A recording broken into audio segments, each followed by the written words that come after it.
I mean, again, he doesn't know who Gabriel is, right? Because he didn't come from an Abrahamic faith.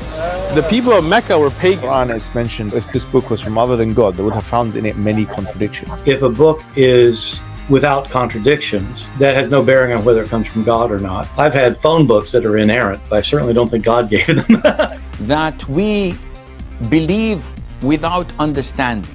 The brother asked a very important question, that most of the scholars say that listening to music, watching movies, and most of the television programs, they're haram. So how can we have fun? Let me tell you, brother, at the outset that having fun is permitted in Islam as long as the fun is halal fun. That the standard narrative has holes in it. The Prophet tells us because Satan or the devil sleeps over our nostrils. Those who oversleep and not pray Fajr on time, Satan urinates in their ears. I really do. This is the only true thing you said, and you as Muslims, you are telling the truth. Shaitan, he urinate in their ears, and he sleep in their nose, and he jump in their mouth when you do yawning. For sure, this is a clear evidence that Muhammad is a prophet of God. Peace of Christ to all of you. Please invite your friends, and today we are going to show you a video of a Muhammadan who is supposedly being smart. You know, they go in the streets supposedly trying to promote this filthy cult. And, you know, when we say Islam without lies dies, it's true. So in this video here, this is an Orthodox bishop.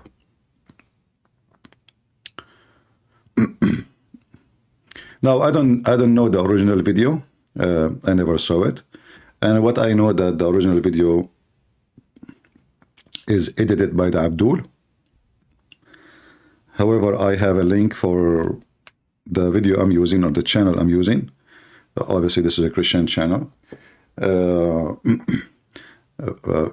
I wish I have the whole video so we can laugh more. But as you see, the Muslim, they cut the video because they are very brave. You know, they are very truthful people.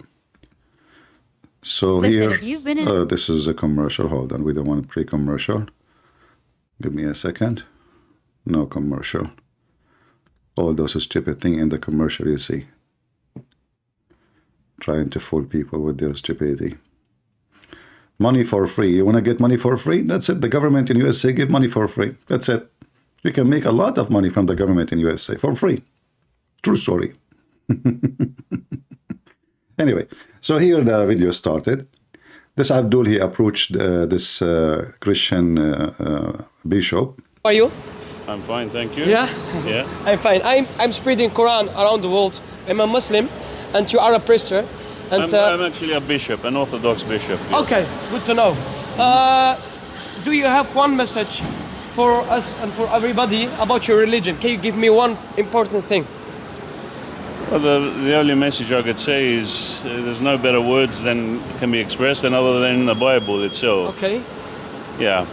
There's, I mean, what can you say in such a short time, you know? Yeah, no problem. Yeah. I would love to share with you one message from the Quran. Yes. And it's in Arabic. You understand Arabic? No, I don't understand Arabic. Okay, just listen.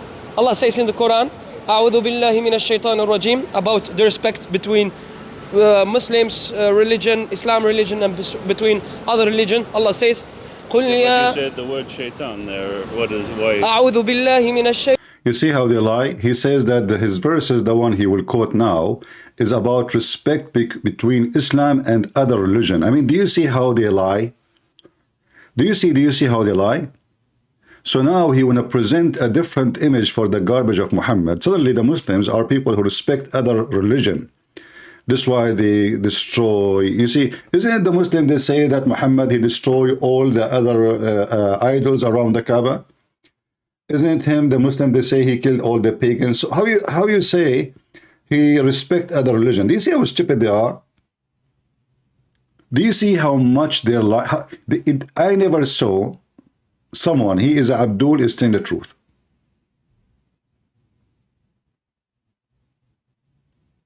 Who is the one who destroyed the statues of Buddha? Who is Muhammad who supposedly he destroyed 360 statues? If you respect other religion, then okay, those people, they can worship the religion then.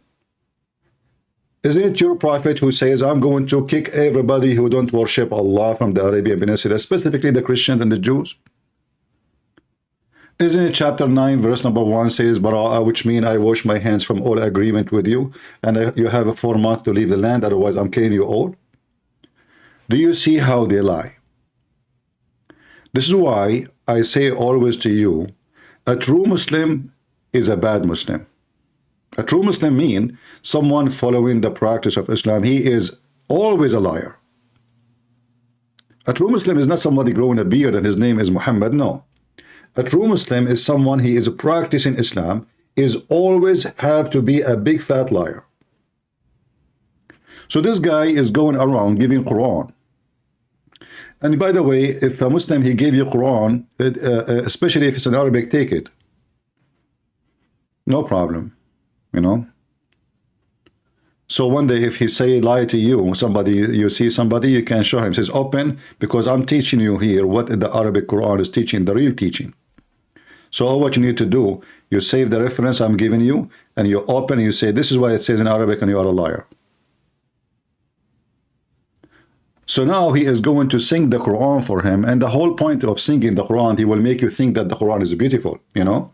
I mean, you see, there is something I want to show you about how Muhammad himself, he did debunk himself. I'm going to open my Skype. Actually, there is a there is a Muslim, he texted me in Patreon. And by the way, I don't know if you know, or if you believe it or not, I have Muslims who donate for me. You believe it? So this guy, he donated to me, you know. I think this is the first month. I don't know if the donation came yet or not. But he is, you know, obviously he's a donator. And he wanted to talk to me. Let me see if he texted me already.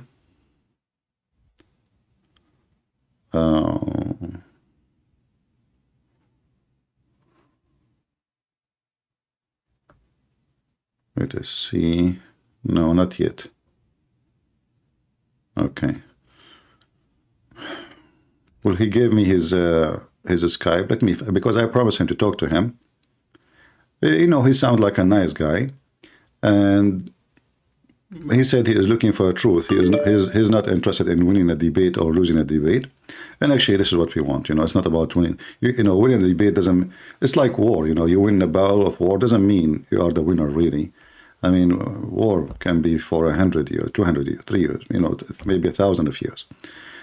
So, like we have a war with the devil, right? The devil, he can win once, he can win twice, he can, you know, but at the end he will be a loser. Let me see if I can find his Skype. I will open his messages in Patreon, because I promised him I will talk to him. Let us see. Okay, look like we have. Anyway, so I was talking. I will continue talking and doing and searching for his message at the same time. So when a Muslim, they sing the Quran.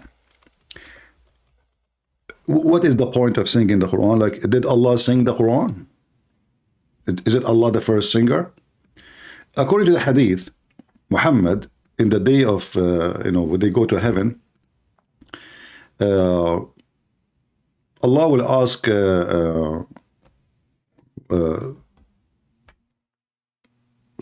David. He will ask David to come to the stage and recite the Quran.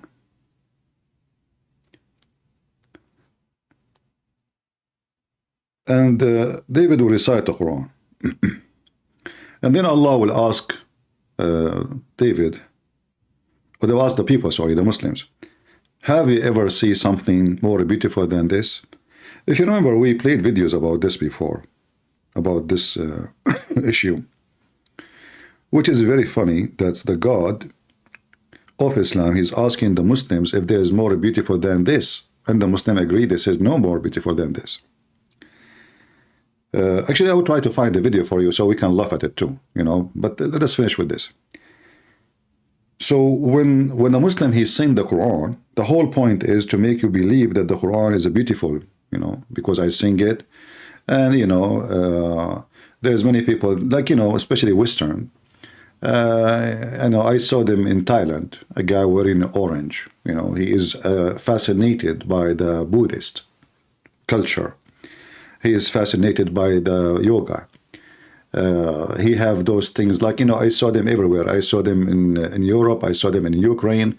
Those hippie white people, they're dancing for Krishna. So the Muslims, they are hoping that you are the same as those silly, stupid European, who they are empty in their mind and their head, and they are just looking for something new, something. So you listen to a language you don't understand, and you get fascinated with the singing, but you don't know even what it says. And this is what they are hoping for. Let me see if I hear. Okay.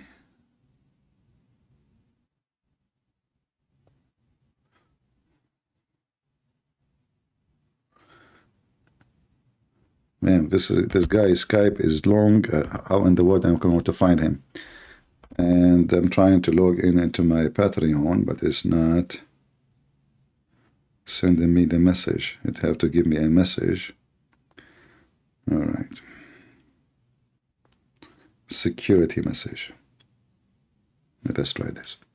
So anyway, when you sing the Quran, supposedly that will make a Western man, a white man, a black man. It doesn't matter which kind of man, but usually this is work with the Western, because most of other nationality, they are more exposed to different culture, and they have their own culture. So like they have, especially if you are from the Eastern countries, where you have your own way of singing, different music.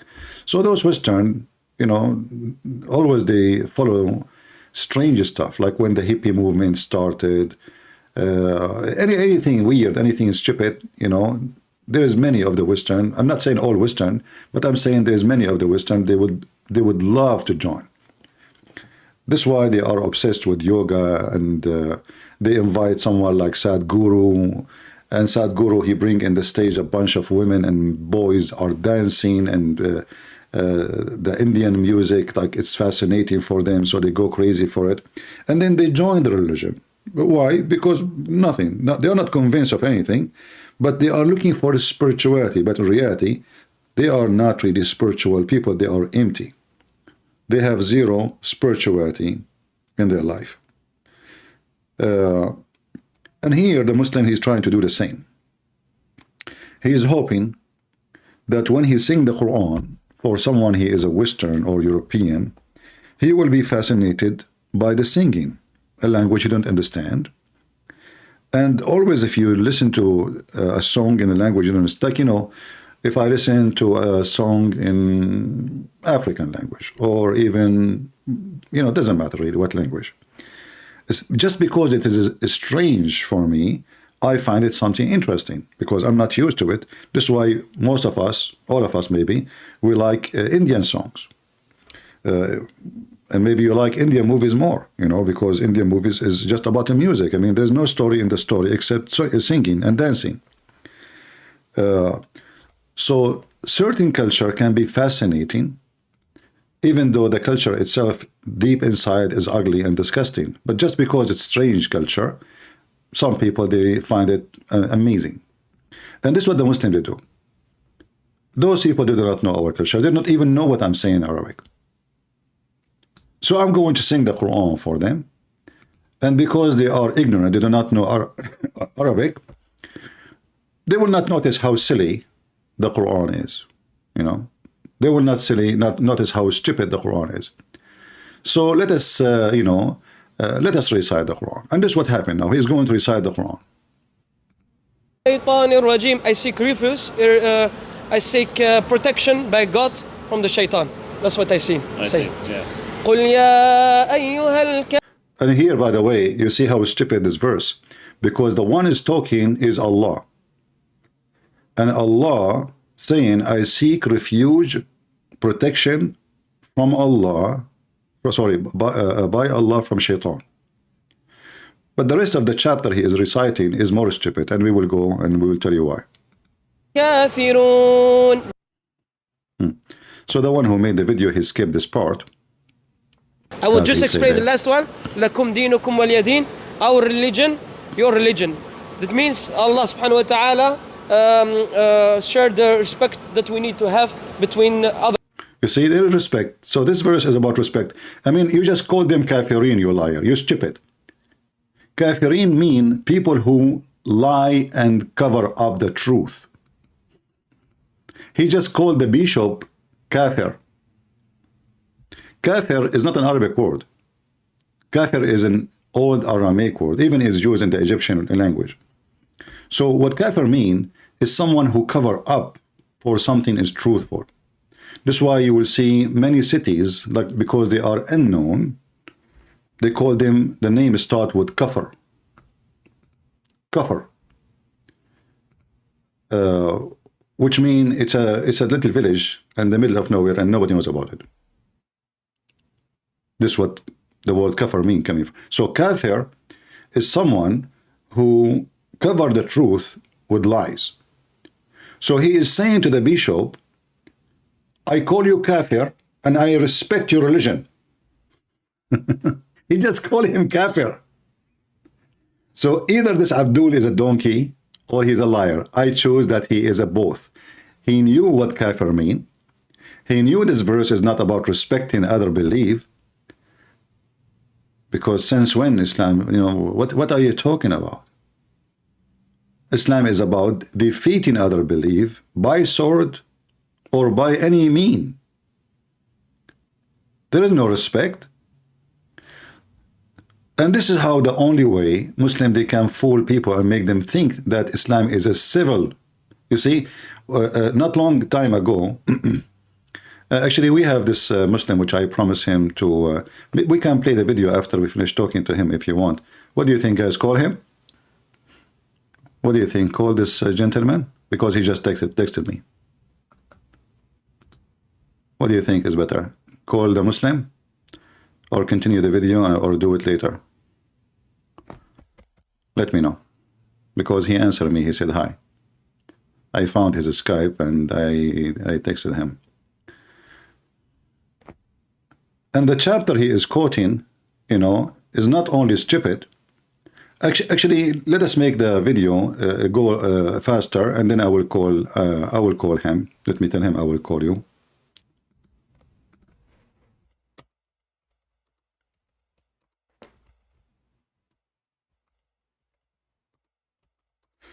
Maybe we can save him from Muhammad.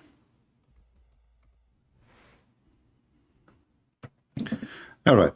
So here now the Muslim lying again and stating that Islam respect, when Islam call us pigs, monkeys, najis, filthy, we are not allowed even to enter a so-called holy land.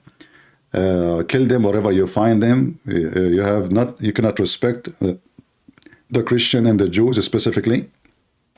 But according to this Abdul, respect them. Other religions. That's why I want to share this with you. My answer to that, I guess, is we have to love every human being unconditionally, no matter what religion they are, no matter who they are. However, one thing I cannot respect is misbelief, because when God has given His word and has given His message, and then other people have perverted that message or changed it, I can't agree with that. Yes.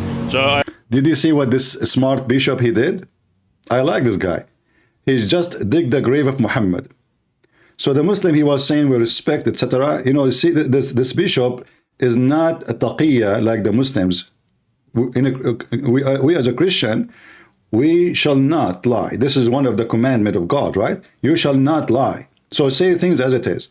So he just told him, well, you know, I respect, yeah, we love everybody, but I cannot respect someone who diverted the truth. He changed the truth. Talking about who? Talking about Muhammad.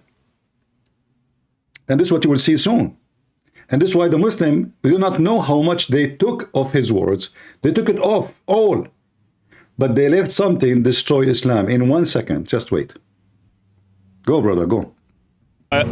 in the Bible, the message in its entirety tells you, I shall teach transgressors thy ways, and the ungodly shall come back unto thee.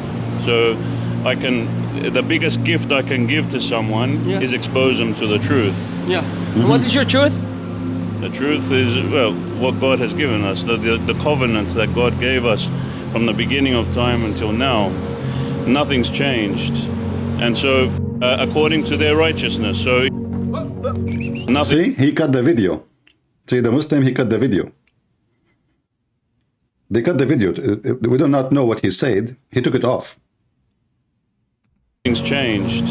And so, according to their righteousness, so Cowards. Cowards. Even though the bishop is speaking nicely, kindly, he did not go rude. if you're born in Islam and then you live righteous in righteousness, then God will may present himself to you and show you, for example, that Christ is not just a prophet, but he is the living God. Yes. Okay. In Islam, you disagree with that. Yeah. How many minutes? I think. See, he wanna cut him off. How many minutes? How many minutes? He's telling his friend, cut the video off. Cut off, you know. How many minutes? How many minutes? Suddenly he wanna go. Suddenly he wanna go. But look what will happen now. What will happen is very awful to Muhammad. He's asking his friend who is in the camera, charging the camera, with his hand to cut off, you know. Like, don't act like you are recording, but don't record. And you live righteous in righteousness, then God will may present himself to you and show you, for example, that Christ is not just a prophet, but he is the living God. Yes. Okay. In Islam, you disagree with that. Yeah. How many minutes? I think. Left. How many minutes left? How many left? 1 minute. Okay. This guy is buying time, you know. Suddenly he is like, you know, how many minutes? We Muslims believe in Jesus like he's a prophet, not a son of God, and also not a father. Well, we believe Jesus is the Son of God. He is God himself. We respect that. We believe that Jesus was crucified truly. He was crucified as man, not as God, as man. And he done so in order to wash away our sins. Okay, well, I respect your words, but we Muslims believe in that Jesus has not died yet. Allah put him to him right now. But even in Allah Islam, says in Jesus says he's going to judge the world. Jesus will judge the world. Jesus comes back. He will come to judge. Only God can judge. Oh boy, look at the Muslim. Did you notice what happened to the Muslim? Guys, look what happened to the Abdul. The bishop, he said to him, but Jesus will come as a judge in Islam. I want you to look at the eyes of the Abdul and how he is silenced. He doesn't know what to say. Not only that, he will act as he never heard of this before. Jesus will judge the Jesus world. Jesus comes back. He will come to judge. Only God can judge. Oh boy. Look at his face. Only God can judge. Look at his face. Yes, but he's not going to He will come again. He cut it off. Guys, where he is going to judge? He just said where he is going to judge. Every Muslim, he knew that Jesus, how this guy, he knew that the Messiah is coming back. The same hadith which is saying the Messiah will come back is the same hadith saying he will be the judge. Not only he will be the judge, he will be an absolute just judge. This is what happened, you know, like Mimi Hijab when he was speaking to David Wood. Mimi Hijab, he says, who said so? You God, Allah have body part, who said so? But in the speaker corner speaking to Muslims, Allah have body part, yes. This is their prophet and this is authentic. By him, Muhammad is swearing by the devil Allah, saying by him, whose hand is my life? Son of Mary. So there's no confusion about who, because he might say Isa. We do not know who's Isa. He said the son of Mary. He, Yushikna, not will soon, not soon. This is false translation. Yushikna in Arabic mean extremely, like in the corner, not just soon. Descend among you as a just judge. Do you see the word just judge? Do you see it? Both names, titles, are the names of Allah. The Muslims, Allah, he have 99 names.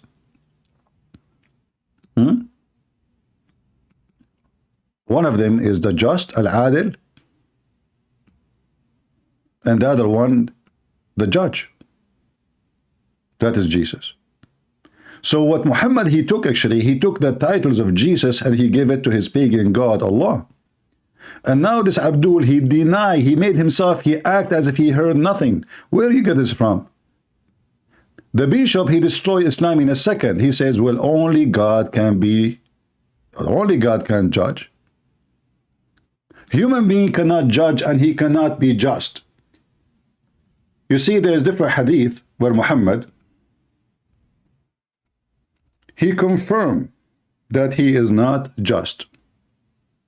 He cursed people, he beat people, he whipped people unjustly.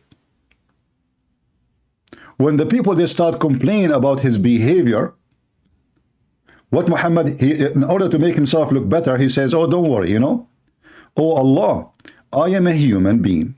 And for any person among the Muslims upon whom I hurl malediction or invoke curse, or I give him whipping, what he's doing? He is beating people unjustly. Make it a source of purity and mercy. A Muslim might say to you, oh, this is not about people who don't deserve. Read the title at the top. Chapter, whoever is cursed, revealed or prayed against by the prophet, when he does not deserve that. Do you see it? People, do you see it? So the person don't deserve to be beaten, to be cursed, to say the F word to him. This is the manner of Muhammad. The Muslims, they say that Muhammad was the best of mankind. Yet this guy, he go in the street and he beat people, he cursed people, he whipped people for no justification. Do you see it? How this man can be a prophet of God? If the one who practiced the law of God, he is unjust. Who is going to beat Muhammad now?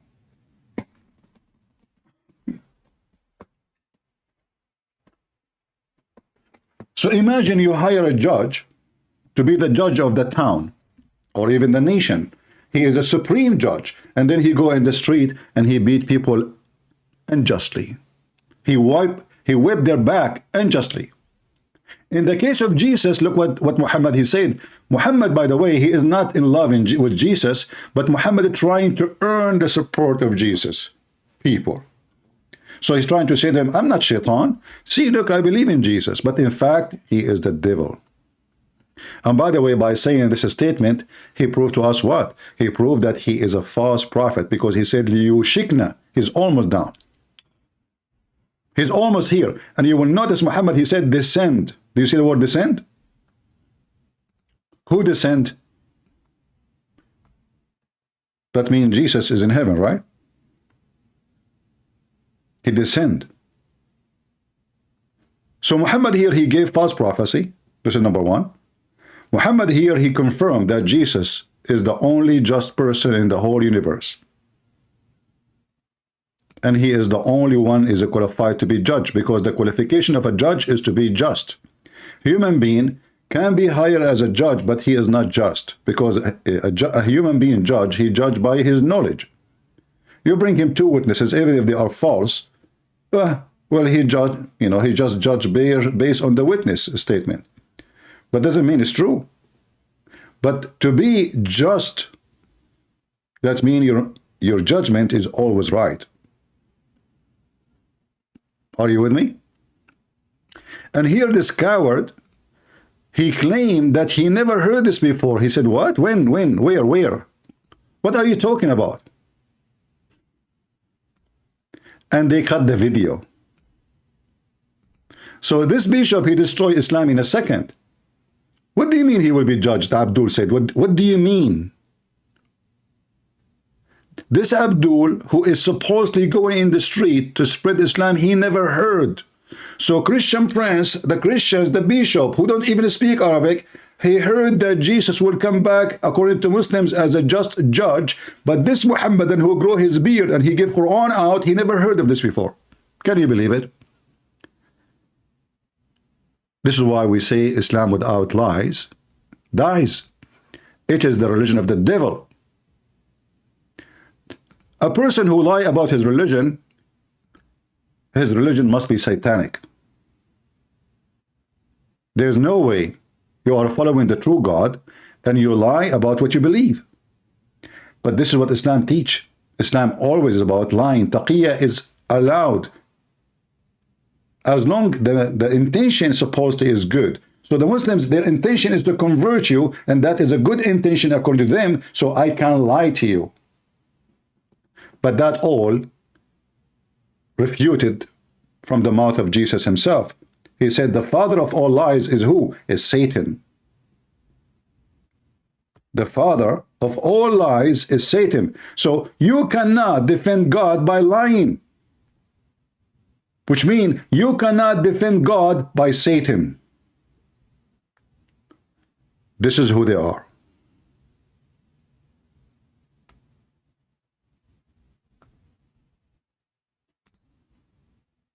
And he done so in order to wash away our sins. Okay, well, I respect your words, but we Muslims believe in that Jesus is not died yet. He got Allah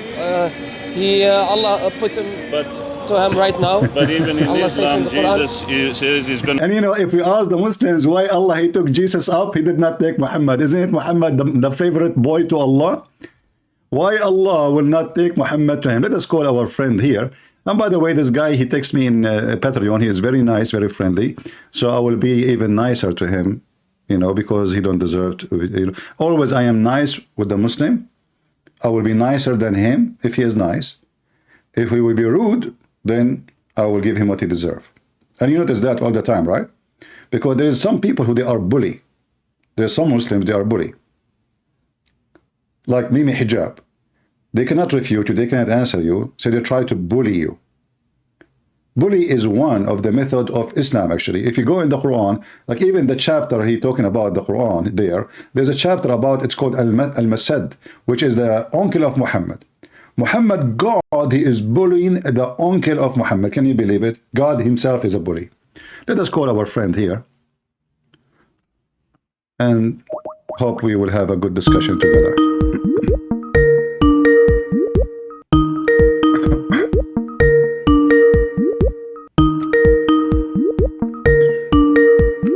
We are calling him. I hope he will answer. Hello? Hey, Christian friend, can you hear me? Yes, I hear you, my friend. How are you doing? Okay, thank you. How are you? It's good? Thank you first for emailing me.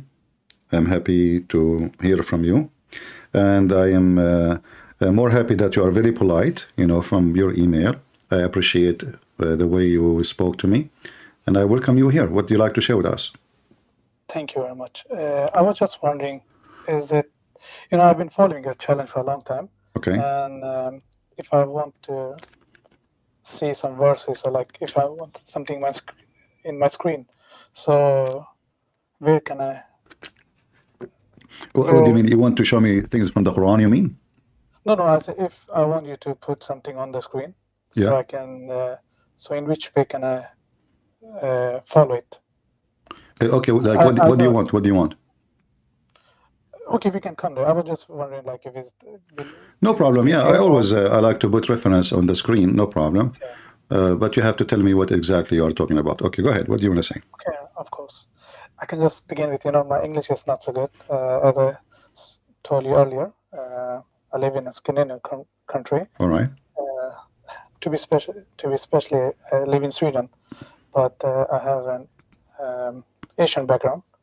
Okay. I'm a Muslim, like always been Muslim.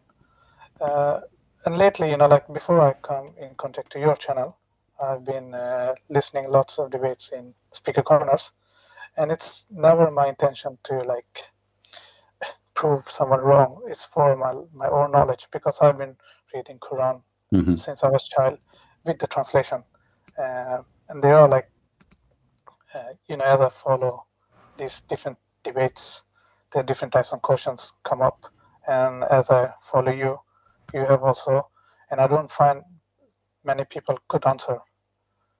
Okay. So that was, I was wondering if it's better if I talk to you personally. Sure. Good. I'm happy to Share hear my from you. thoughts. And let's go straight to the questions, and so we can, get into the conversation in Of course. deep. Yeah. Yes. I'm not really ready, but but I have some notes I have written for myself. The thing is, I was wondering, I've always had this conversation. Like, there are some verses in the Quran. I can maybe show you. Okay. It's because I know I've heard lots of debates. Like, people say Quran is a copy of like the books from before, and I have especially one verse I can just show you. Just for example, because I know there's a word. Just a second. Because I know you have been speaking about these words also before, but I will show you just a second. No problem.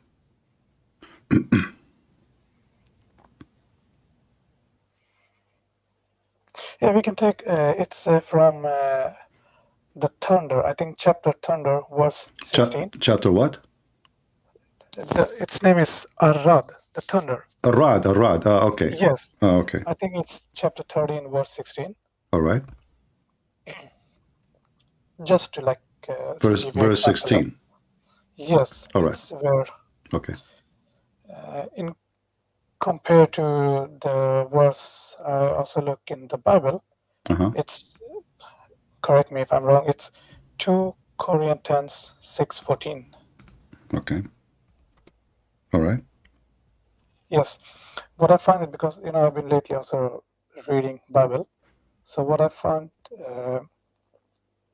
if you take this verse, the Quran verse, and with the Bible, they speak about like light cannot, they said like light and darkness cannot go together. I don't know if you have the verse in front of you. Yeah. Okay. Yeah. Yeah. So here you notice that the Quran is copying from the Bible, you mean? No, I've heard this debate many times. Okay. I have heard this point. But, Okay. what my thought is, there cannot be, it's either how you see it, because you cannot either see it, it's a copy, or you can either see it, it's I will make it simple for you. Yeah. First of all, I can say, well, this is the same God repeating the same thing. So what a big deal, right? Yeah. Okay, but this is not the case. Why?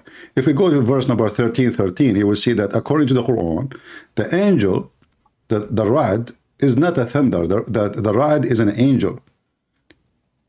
So the Quran is full of fictions. If you go and read the interpretation, any interpretation you wish, the thunder is an angel who glorify Allah, and he have a fire belt in his hand. So when he moved his right hand, they asked Muhammad, so what is the light we see? He said, this is when he moved his fire belt toward 70,000 angels in his right hand. What about the other light we see? He says, this is when he moved his fire belt to the other 70 in his left hand. So this is an angel. He's in charge of the thunder, and he drives the cloud from place to place. So here we notice that Islam is not just copying. Islam is copying everything, including fiction stories. You know what I mean? So suddenly the thunder, if we go to the interpretation now, and I will show it to you on the screen. You see my screen? Yes, I can All see right. that. Yeah. Okay, I will go to 13:13, and we will read the interpretation. No, I think it was 13:16. The verse I was. Yeah, but I went just to show you that okay. It's not the same, because simply Muhammad, he copied from everybody. He copied fiction stories too. So here it says, if you read with me, this is Tafsir al-Jalalain. The thunder who is in charge of the cloud driving them, while he constantly proclaim his praise that he says glory to Allah through his praise. All right, and then it says here, and he say Bismillahi wa bihamdihi, etc. And to the angels proclaim his praise in a way of him that is of God. He unleashed the thunderbolt. These are fire which is issues from the cloud, and submit to whom he will. So we have verses in the Bible about God. He can use the nature, he can use thunder to punish people too. But here you will notice that suddenly the thunder is an angel. He's in charge of the cloud. If we go to Ibn Kathir, we'll see the same story. This is Ibn Kathir. Let us go. So what I'm trying to say to you, like in Quran chapter 9 verse number 60, the Quran says that Muhammad is an ear. Why they call him ear? Because simply he is an ear. He's like a radar. If he hear anything, he take it, he put it in the Quran. So it's not going to be surprised if Muhammad he hear, like he obviously there's many things. Actually, he copy even Paul. We can quote many verses. Just to if you read me here before we continue, I will give you the mic. Here you say it says here. This is Ibn Kathir. Explain about the Ra'd, and he is saying, let us see here. I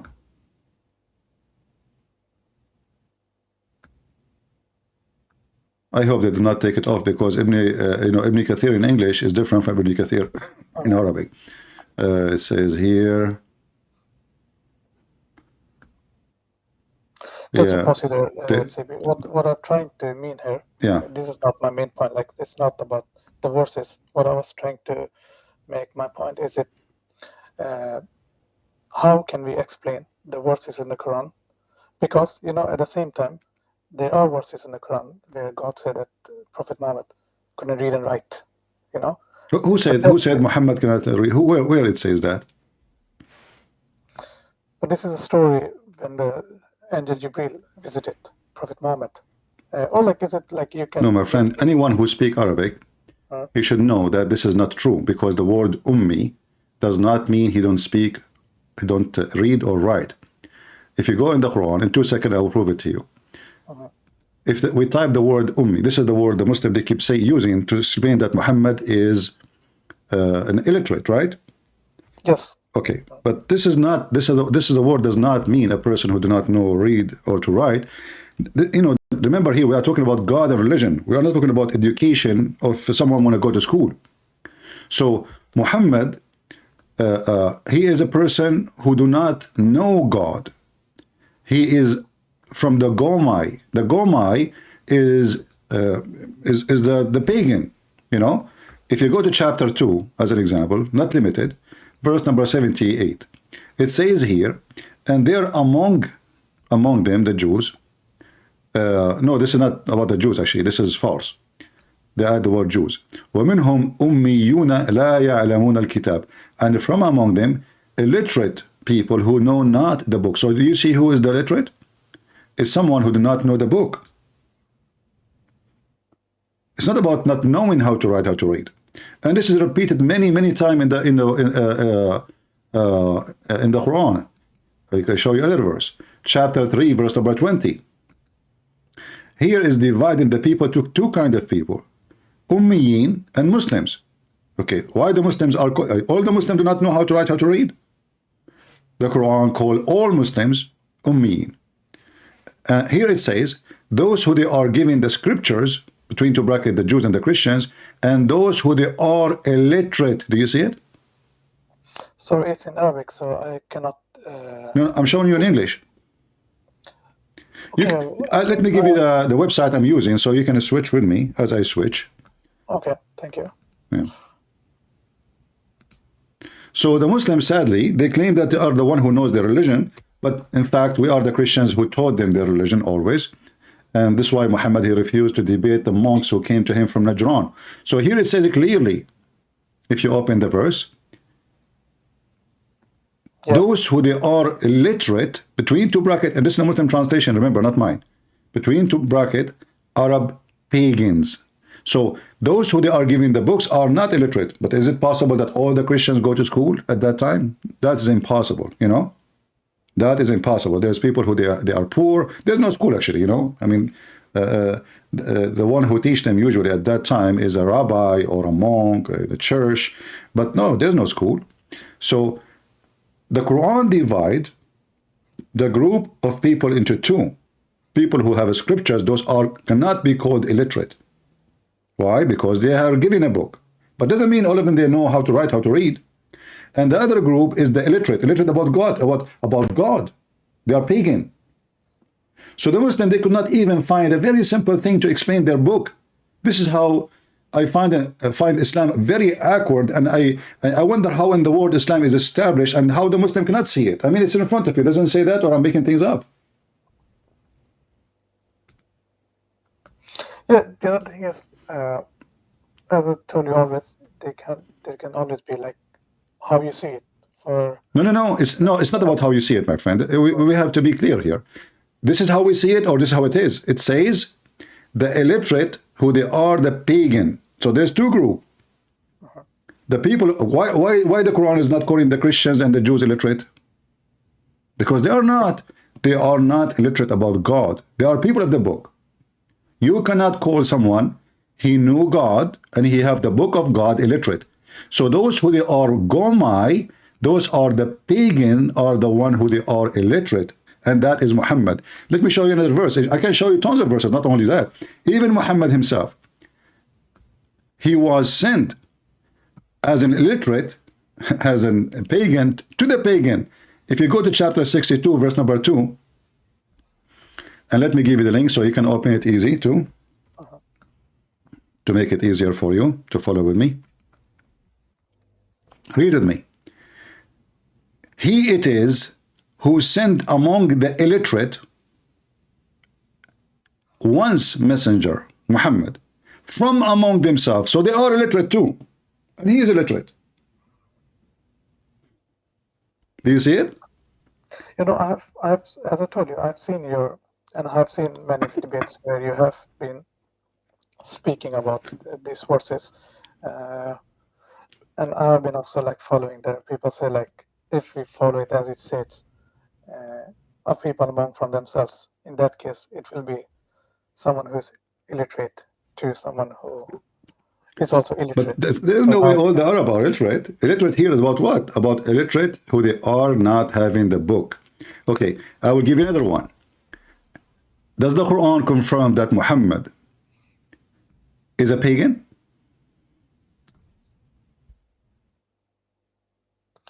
I'm not so sure about it, you know. Okay, let us be sure then. In the Quran, it says,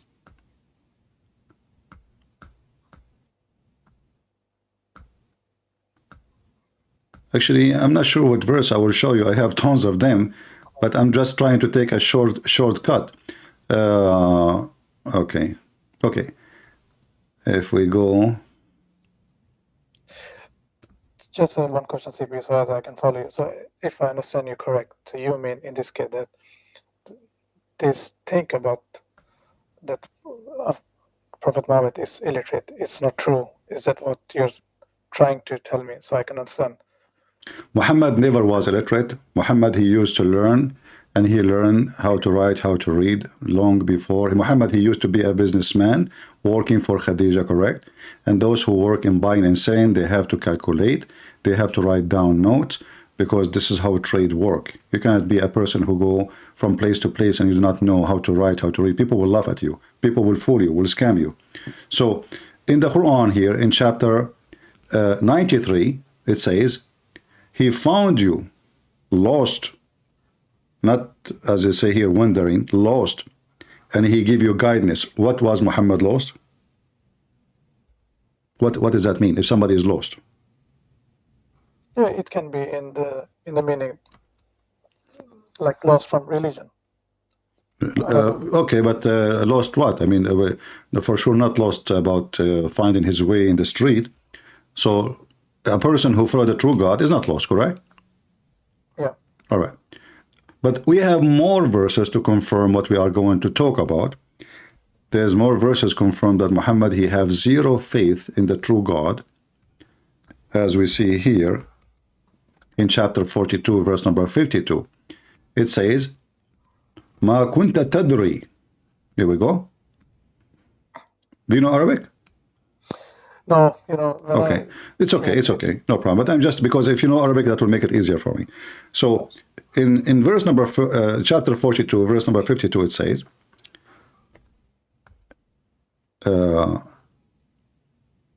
if you read with me here, thou knows not before that what was revelation and what was faith. This is the Muslim translation. You change the translation, by the way, you will find a new, suddenly new Quran, because every Muslim translation is a fiction translation, trying to make the Quran look better. Different translation. It says here, you know not what is the book, nor what is faith.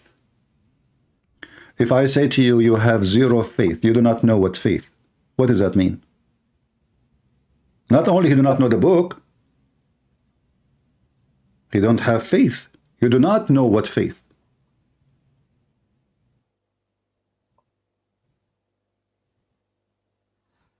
What do you think?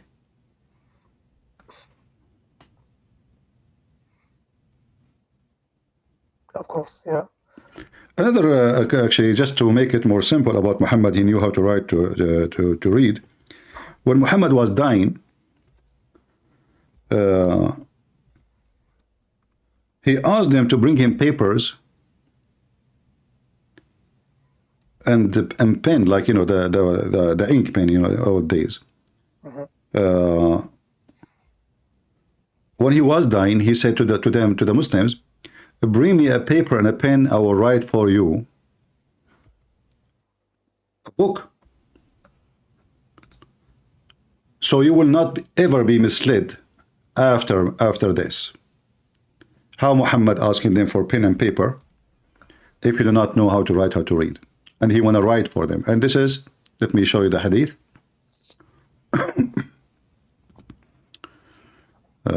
Here. You know, CP, what I was thinking. Okay. Do you see the hadith? Before we continue. Of course. This is Al-Bukhari. This is not any fiction, you know, this is very authentic. So he said, Muhammad in his death, he said, bring for me paper and I will write for you a statement after which you will not go astray. Do you see it? I cannot see it in my, but I'm okay, listening. I will send you the link, no problem. Here we go. Yeah, of course. You can open it and see it. So a person who do not know how to write, how to read, he will not say, bring me a pen. You know, he will say, write for me this, correct? Is that correct? Right. Yes. Yeah, but he's not asking for a writer to write. He said, bring me a paper and a pen, so I will write for you. Is that confirmed to you, like now 100% that Muhammad, obviously he knew how to write, how to read? You know, as I see it right now, but you know, I'm the person I like to take my time. That's Okay, the reason why but here I wanna take your attention for something very important. Do you see what happened in this hadith here? This is authentic, very, very much authentic. This is Al-Bukhari. That means everything the Muslims have is a lie. Why? Because Muhammad claiming that this is what he will write is what will make them not to be misled. Correct? What he was going to write is what the Muslims they need, so they will not be misled. So the whole Quran was a joke then. And then you will notice here that Umar ibn Khattab, he says, Hajar al-Rasul, which means he lost his mind. He's being stupid. And he said, we have the Quran and that's enough. We have the Quran, read carefully. You know? Actually here in the hadith doesn't say it, but I can show it to you from different hadith. So Umar, he said to them, no, don't give him anything. This guy, he lost his mind. Hajar al-Rasul. You know, imagine how somebody he say such a thing. So Umar, he says, we have the book of Allah, and that is enough. We don't want him to write anything more. All of those is authentic hadith.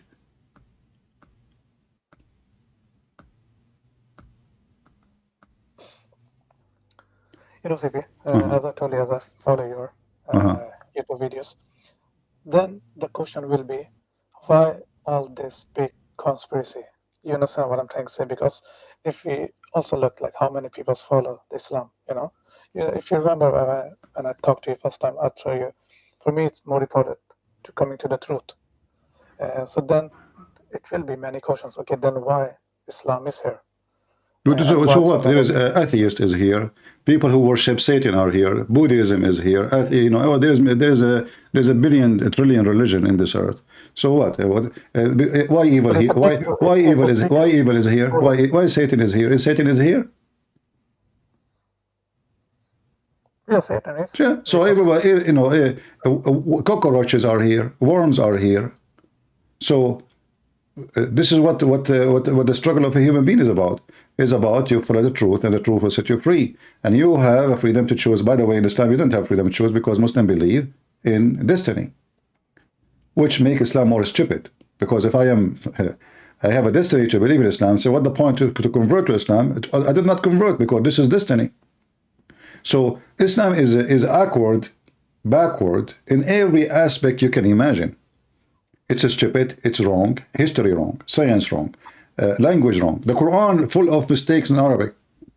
And then they'd say to you, this is an amazing religion, but not for me. I find it very stupid, very silly. Same time, you know, like I'm asking you now about your logic. If this is what make a religion right, well, Christianity is the biggest belief in the world. Does that mean we are right and everybody wrong? That's because we are many? What is that? This is false. Because simply, upon the time, once Jesus have only 12 disciples, correct? Yes. So does that mean that Jesus at that time he was wrong because others believed they were way more?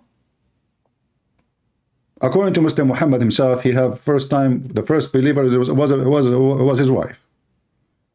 So, yes. Okay, yes. Does that mean Muhammad was wrong at that time? And then when the number became bigger, he became right? So this is not a healthy logic.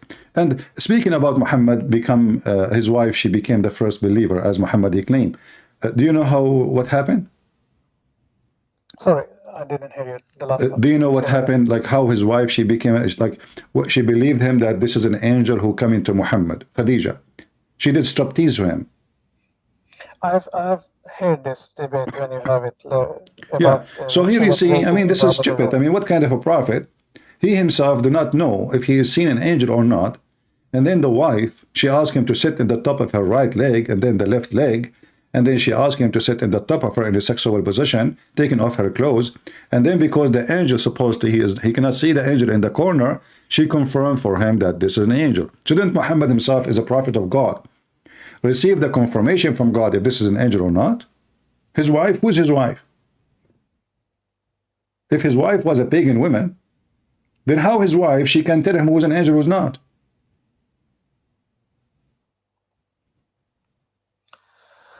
You know, CB, this is the thing, like, because as I have listened to your channel and many of the debates, especially, you know, what I was also, like, going in my mind, as I told you, the many scholars from the speaker corners, you know, I follow, like, many. You have Brother Mansour, Brother Hashim, and I've never seen them. Those aren't scholars, those are potato. What scholar? They don't even dare to speak to me for a second. So that's what I mean. That's make scholars more doubtful. You see, that's making more doubtful. And that's the reason why we are talking here today. Okay. You know what? I want to make it easier for you. Tell me what is holding you to stay as a Muslim.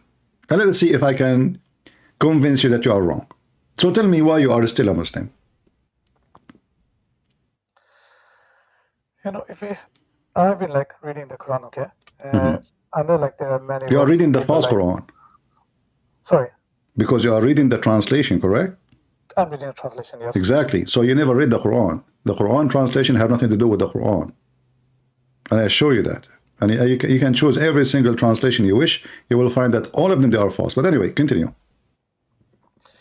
You know, there's yeah. So what I have found, because you know, you know, it's very hard because you know, if you're born into a Muslim, okay, it's most of the time it's not too easy to think this is not the right path, because you think automatically this is the right path. It's depend on how you like, how much deep you want to know. For me, I have always been interested, like, to learn about and listen to different debates.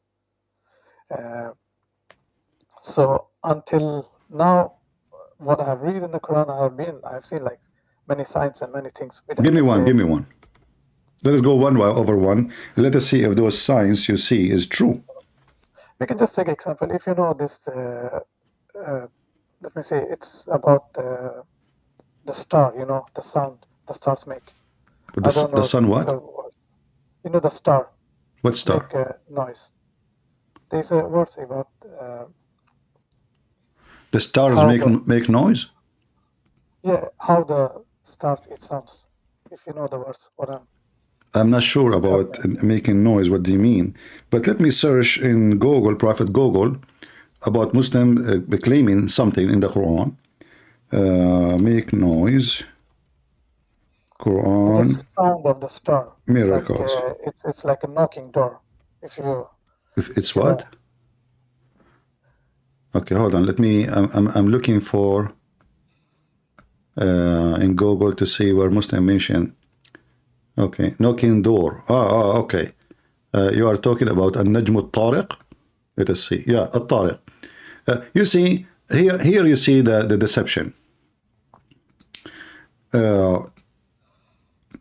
If you read every Islamic interpretation, do you see anything of what they are saying today?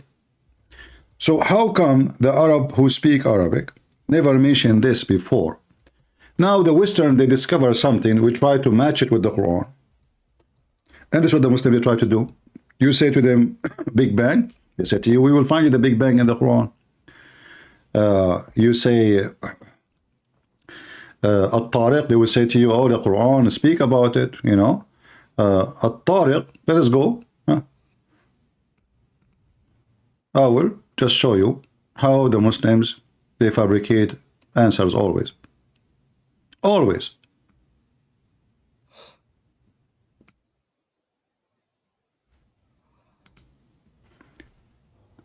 This is the tafsir. This is the government website of Saudi Arabia is not open. Let us see here.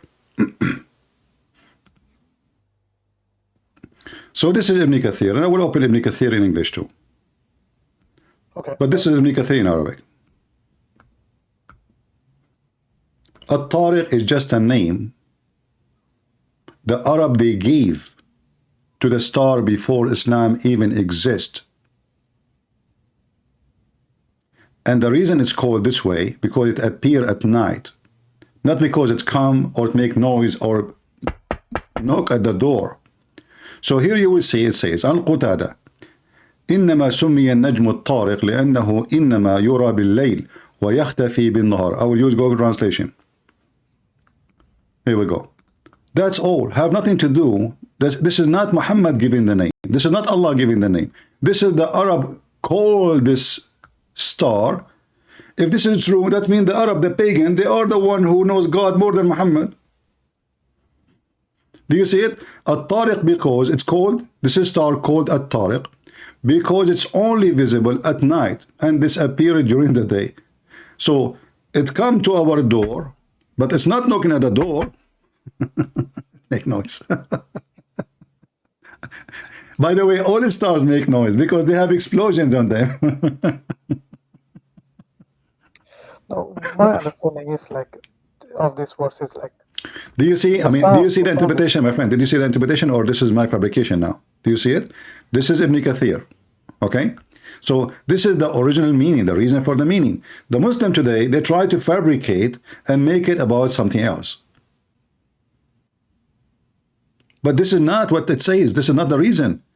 And this is a name given by the Arab, not Allah. You see, if the Arab is the one who gave this. I mean, if Muhammad is the first one who says that word and he have different meaning, I would say, okay, Muhammad, how he knew that? But this is a name, is even they call a human being Tariq. A human being, his name is Tariq. There's before Islam. So this is very well known, have nothing to do with knocking doors. And the Arab call it this way because this star appear only in daytime and come to their doors, which means come to them to appear at night. And this is the interpretation in front of you. But here you notice, by the way, what kind of God he speak about this? What is the point? Nothing. Because if you read with me, Allah, he swear by such a star. How come the Muslim did not notice that this is a pagan swear? Why God, he swear by a star called At-Tariq? Why Allah swear by the heaven? Why Allah swear by the other star? The person. What's wrong with this God? Because God do not swear by something is less value than him if he swear. As an example, your God, he swear by the fig. Wattin was zaytun. So how come the Muslim did not notice something fishy here and something silly? When Allah, he swear by the heaven, does that mean we shall believe him now? What do you think? Like, does that make Allah more truthful when he swear by the heaven and the star? If I swear by my cat, if I have a cat or a dog, does that mean you have to believe me now that I'm truthful? Is that a star is so dear to Allah?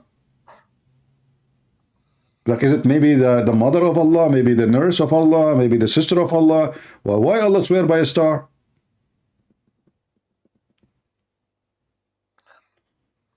You know, it can be his creation. But the thing is, as I told you, this is not like in the details what I'm trying to say. My question is, my like, friend, our creation, Apple made the mouse, okay? So does that mean the maker of Apple, they swear by the mouse? Don't you think this is silly? So yeah, like we bring the one who started the company of Apple in the court. He have a problem. He want to prove that he is telling the truth. So he bring with him a mouse and he say, I swear by this mouse. What is this? Well, you swear by your creation. Your creation is equal to nothing. It's your creation. A person, he swear by something like big in value. Big to whom? Isn't you Muslim? You say Allahu Akbar. What Akbar mean?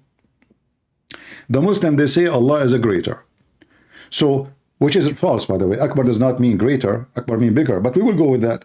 So, how the greater swear by the less great? He is the greater. you see, CP, this type of questions, what I'm trying to say is I'm not suitable to answer because I'm not into, as you say, I'm not like... I'm not asking you, my friend. I'm not asking you to answer. I'm asking you to think with me. You see, I'm not expecting you to answer, but I'm expecting you as an adult, mature, seeking the truth, to think. Why God when I swear? Like imagine a God, you know, that you are watching a movie about God who is so powerful, etc., and then he swear by the turtle. It can be a saying, you know, like if it can be okay, hold on, just to show you, before you continue.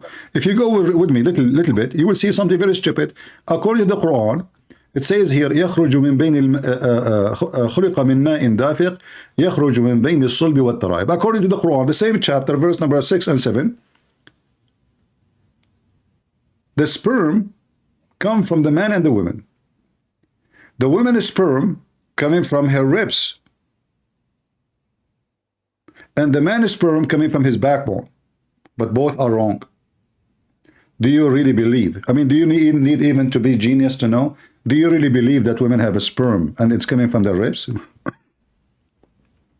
What do you think? No, I've listened to it before, and that's the thing, because there is the reason why I need to understand, and people normally don't knowledge these things. That's the reason, like because I've been also in contact with some Muslims, and you never get to these things, and the reason is also you never get to ask like this kind of question because you are not, how do you say it, like you're not really in details when you just come to the Quran, which can be also wrong because No, as you told me- hold on. You see, focus with me. Focus with me for a second, please. Listen, as long we mention the chapter, can we mention other verses in the chapter? How come the Muslim they saw the chapter speaking about the star is called the Tariq, which is funny, but how come they did not see that the same chapter is speaking about a woman, she have a sperm coming from her ribs, and the man have a sperm coming from his backbone? How come they see something, they did not see the rest? Because the rest is stupid. This one, we can fool people with it. Read with me. This is Ibn Kathir. Do you see the screen? Yeah. Okay.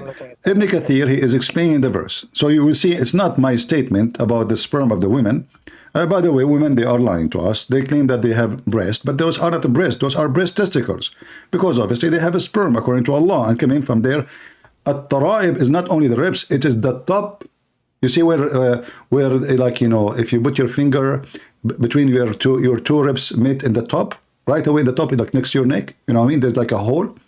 The women, their hole here is deeper, right? This is Tara'ib. So according to the Quran, read carefully.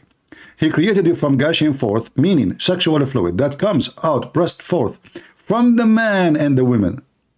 Human being created from sexual fluid coming from the man and the women. Not the man only. The women see have sexual fluid, which will make the baby. And thus the child is produced from both of them by the permission of Allah, for sure, by permission of Allah. Are you kidding me? And then, meaning the backbones of the man and the ribs of the women. Do you see it? Let me zoom in. How come the Muslims, and you are one of them, you notice what you claim to be a miracle science in the Quran, but you did not see how silly the Quran about tons of things. I mean, this is so obvious, so clear. How come nobody see it? And that's the question why I'm also asking you. No. This is not a question you're asking me. This is a question you're asking yourself. Why the Muslims, they don't see? Simply because they hide anything will make Muhammad look stupid and the Quran look dummy. And we try to find something, we manipulate the language to make it fit with science. But in reality, the second we read the Quran carefully, we'll find that the science will die laughing at the Quran. And yes, by the way, people are not agreeing with me that women, they have a breast testicles. My friend, what are you talking about? Allah says so, must mean Allah made true. Listen, how Allah, he knew that women, they have sperm coming from their ribs. This is amazing. But imagine, my friend, if it's true, like if science discover that really women, they have semen coming from their ribs, the Muslim will go crazy. They will make millions of videos about it. But now, because this is very silly and very stupid, and obviously it's wrong, the Muslim, they bury it. It's the same chapter, it's just 2 verses after. They saw those verses, the 2 verses are before it, they don't see the verses after, which is horrible.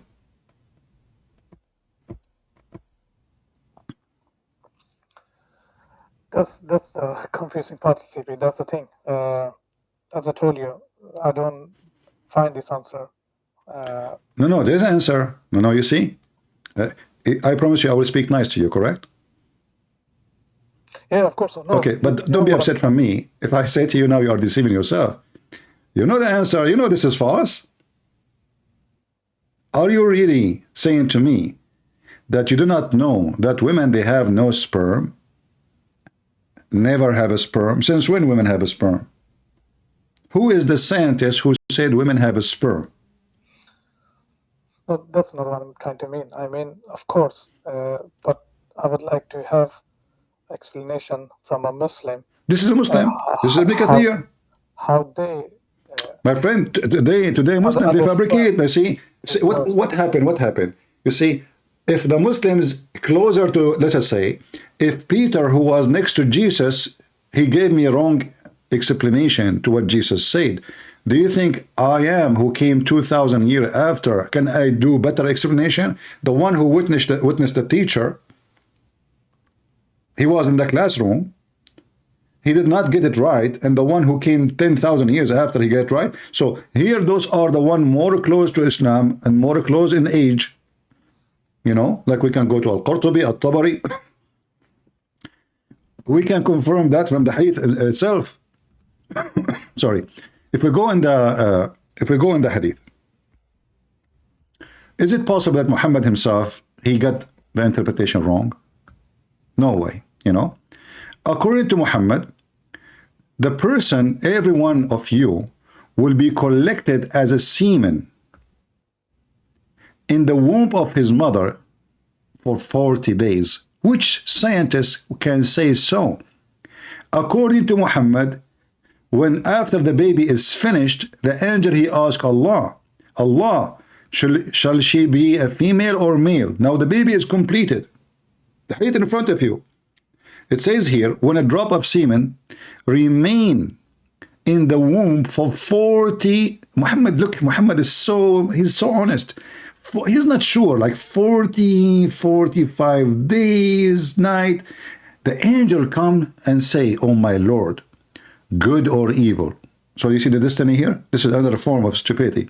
So according to your prophet, the woman, she kept her semen, the semen from the man, in her womb for 40 or 45 days.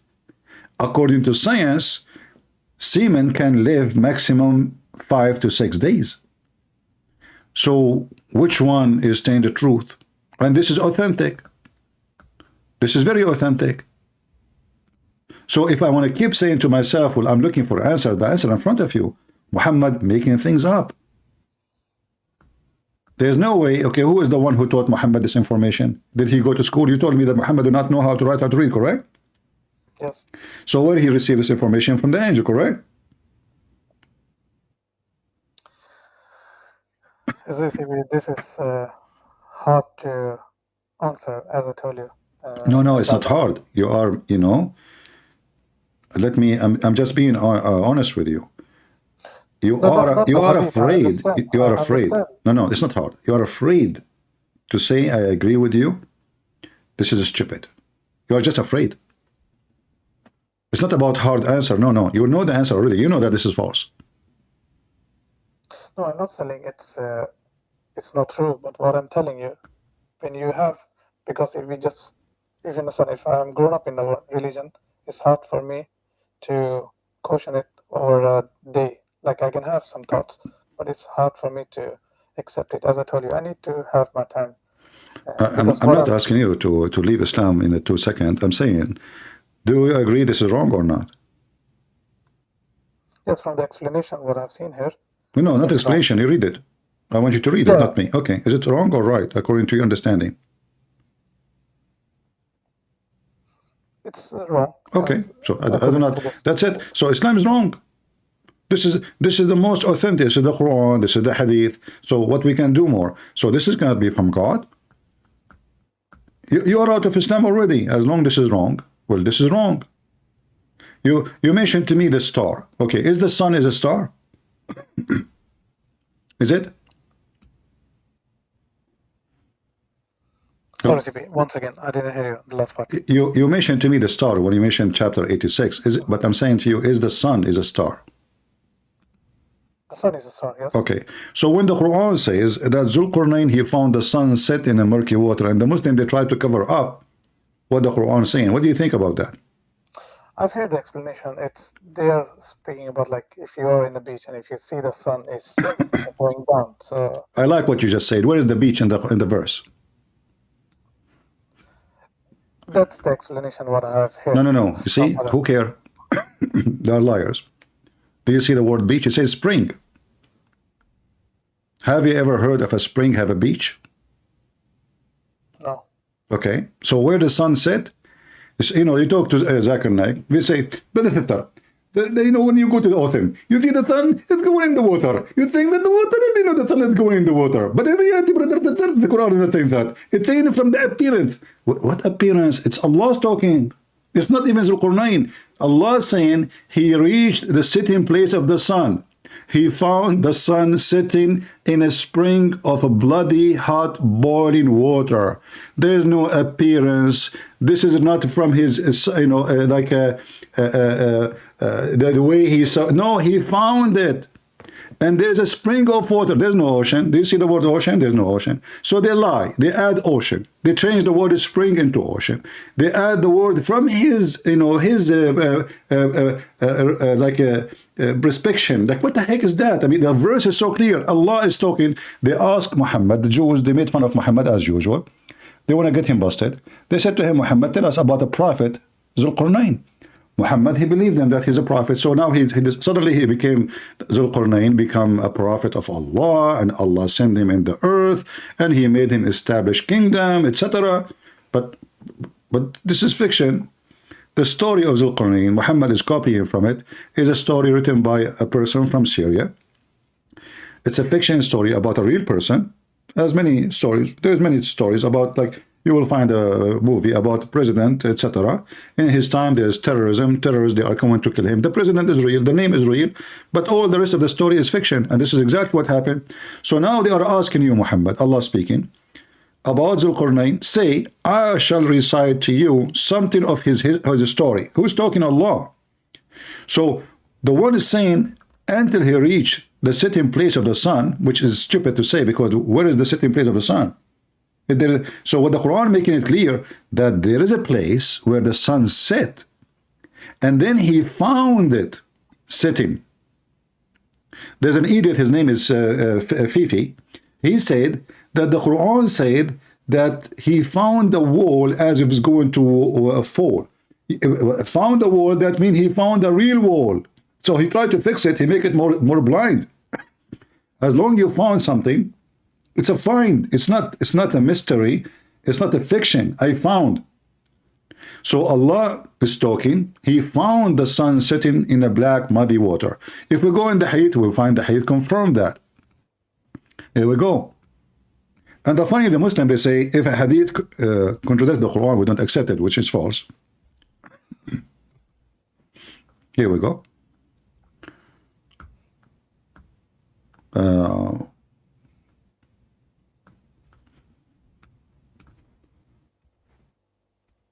This is Muhammad explaining where the sun set. Can Muhammad, do Muhammad know, or can he explain the Quran better than the Muslims, or the Muslims can, I don't know why the website. Okay, it is now. All right. It is saying, here we go. This is an authentic hadith, sahih in chain. There's nothing wrong with it. I was sitting behind the Messenger of Allah, who was riding a donkey, while the sun was setting. He asked, do you know where this set? I replied, Allah and his apostle know best. He said, it's set in a spring of boiling water, not warm. Translation is false. This is Muhammad. So you say to me, you heard the translation or interpretation for it. And all of them, as you said, it's appearance from his perspective, correct? But as you see, Muhammad, he's confirming now. This is nothing to do with Zulqarnain now, no more. He is telling him where it goes.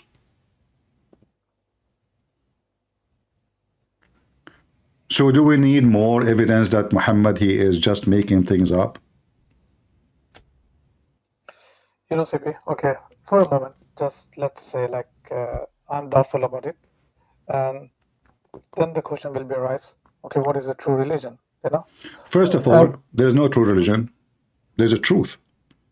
Religion is not a true. Religion is a man-made. Christianity is not a religion. They can call it in dictionary religion, but Christianity is not a religion. The truth is what we should seek. All right. Okay. So then will be the point, what is the truth? As I understand, like maybe speaking to you, or maybe like, it's different, because if I speak to a Christian, he will say, our faith is true. If I speak to someone else, he will going on answer the same. Very normal. Yeah, very normal. But at the end of the day, it is your mind and your soul together. They have to work together.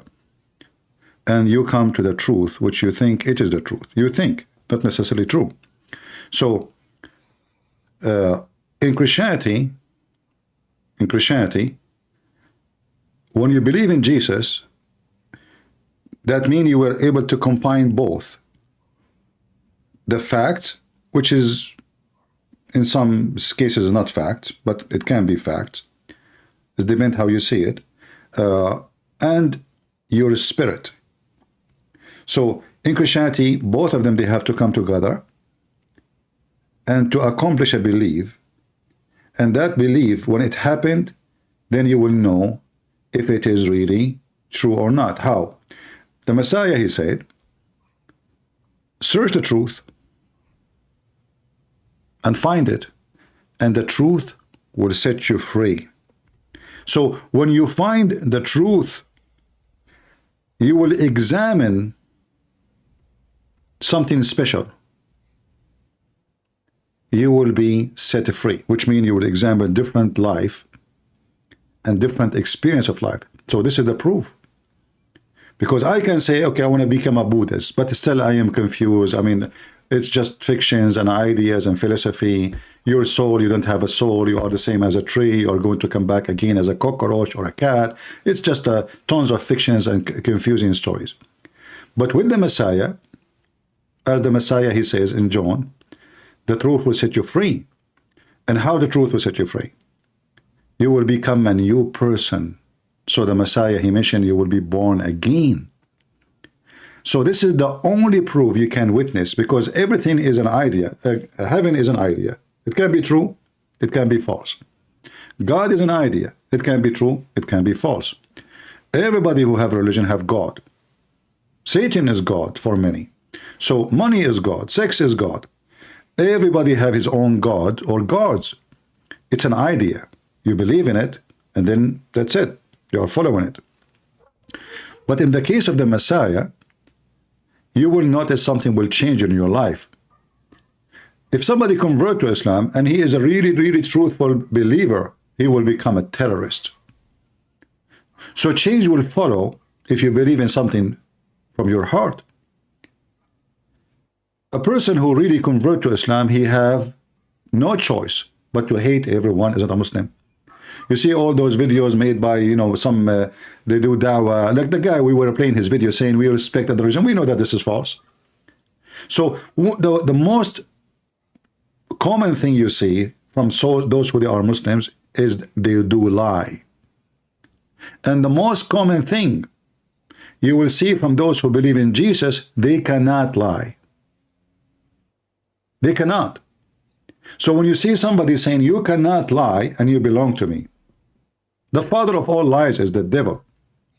And then you see someone like Muhammad saying you can lie to your friends. The wife, she can lie to her husband. The husband can lie to his wife. You can lie to your enemy. So who's left? We establish a society of everybody lying to everybody. And what is the point? Corruption. Because this is what lies do. Corruption in earth. When Muhammad, he say, or the Muslim, they say, that the Prophet have 16 privilege. One of them, if his eyes fall into a woman, her husband must divorce her so he can have her. And then we see what Jesus said is totally the opposite. Totally the opposite. When David, he took a woman, he married her. How he married her? He sent her husband to war. He liked the women. So the husband died at war so he can marry her. God condemned him. God destroyed his family. God even caused even his son to die. That is the difference. So you have a God is the God of the is a devilish God in Islam. And in Christianity, you will see dignity. You will see the top of ethic. Actually, you cannot find, and I challenge anyone to find someone is extreme in ethic as Jesus. I mean, he make it so hard for us as a Christians. A question there, CB. I can just have some few questions regarding Christianity. First of all, what I was wondering, what makes Christianity true? And what I mean in this sense, the Bible you have, because you maybe probably I've also heard like Bible is corrupted. As I told you, I'm not so into it, but we have heard this argument many times. And what I'm thinking, it has come from something. Like people cannot make these things up. So then you need to discuss, like, because I know a little bit, like the author of the Bible, or like especially the New Testament, it's unknown. Who said that to you? Who said that to you? So why we call them the Bible of John if it's unknown? Why we call it the Bible of Luke if it's not known? We have names for them, so how they are unknown? What they say to you about unknown, they say the copy of the copy of the copy, but they are known. So when the Christians, when the first time the Christian they have, let us say, an expensive book, is when the Roman king become a Christian. Before that, those are poor Christians, they write in a very cheap material. And those cheap material will be destroyed by time, even if you put them inside the glass. But there is nothing true about saying unknown. What we have is the copy of the copy, even according to the most people who they criticize the Bible, like Bart Herman. He says there's no book in the world have confirmation and evidence as the Bible. This is number one enemy of the Bible. And he's an atheist. We have tens of thousands of manuscripts. So when they say that to you, is a lie. Secondly, Christianity is not even the Bible.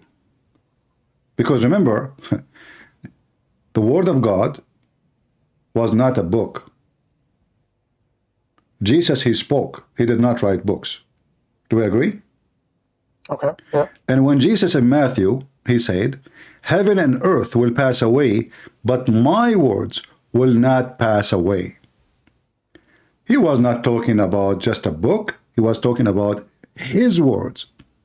So the true God always will preserve his book, will preserve his word, and nobody can conquer it. And he promised that heaven and earth will be destroyed. And those who they claim that the Bible is changed, well, they have to provide evidence. Or what they say to you, well, we find a copy. Here, the verse here, it looks different from this verse. But that will not change anything, because the Bible written in many languages, in many ways, and some books are destroyed. There's leftover. There's a page over. There's 10 pages left. There's some books they have 100 pages left. So when the translation of the Bible is updated, you will see they are not denying what was, but they are confirming what was there. Because the more we discover manuscript, the more it's confirming what we have, not the opposite. As an example, there's a translation, like international translation, which is taking some verses, and they claim that those they could not find them in a certain manuscript. But this is a false argument, because simply, who said that it should be in everywhere? Those people, they write down from memory, and those people, they write down by hand. So if you write down now, like now I wrote 4 books. After I wrote them, I had to do recorrection many times, grammar, words, even numbers. You know that people, they do book editing, correct? Uh-huh. And always they find that after they write, there is an error in the writing. So those people, they are writing with your own hand. Yes, the Bible is so accurate. Today we are writing with computer. We can find now how many words in my Microsoft Word I wrote. I can find where is a word is written exactly by one click. Still we have errors in the book we write. But in the Bible, which is written by hand, by a very cheap material, still all books around the world, they are agreeing about everything Jesus did.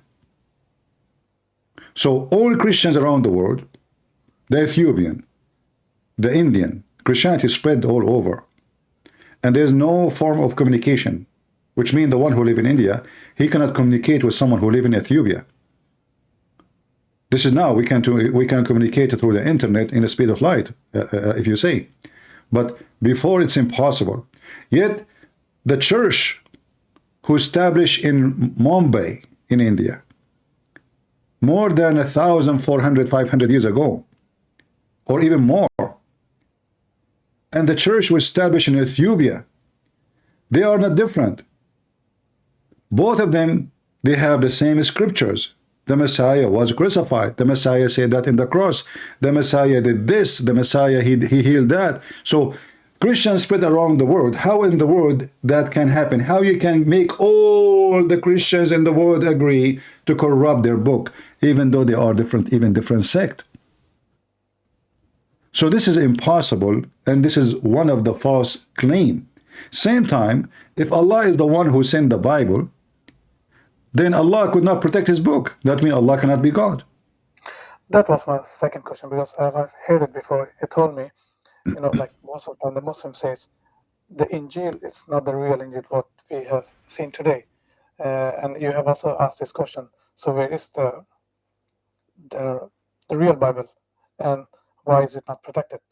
So that was also why I'm learning by myself, because it's a good point, which you point out.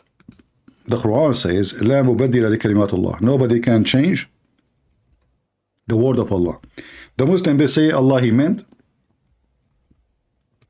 only the Quran, but he did not say that, you know. So they false fiction. However, we don't believe that the Bible is coming from Allah anyway. But this is the hypocrisy of this religion. When they want, nobody can change the word of Allah, and that is the Quran. But why God would not let all his book corrupted and keep only one? Is he stupid? Is he mental? Do Allah discriminate between his books? What do you think? No, but there is an explanation in the Quran that the Bible were corrupted, and that's the reason why. Quran No, nowhere in the Quran it says the Bible is corrupt. That's a lie. In fact, the Quran says the Bible is not corrupt. If you go in the Quran, you see, not only the Quran saying nobody can change the word of Allah, as an example, chapter 6, verse number 34, chapter 6, 115, etc. You will find the Quran saying clearly that when Muhammad he came, he confirmed what is with us now.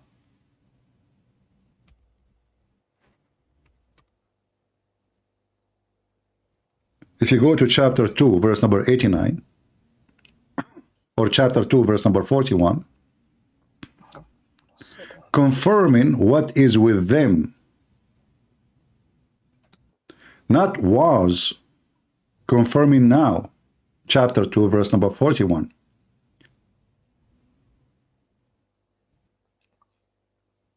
Because there was one question. I remember, correct me if I'm wrong. Yeah, but do you see it says confirming what is with you? Yes, that was, I have a point there. If you take back it, like, because I know there's a verse in the Bible which says after Jesus there will be no prophets. So what I'm trying, if we, Jesus is what?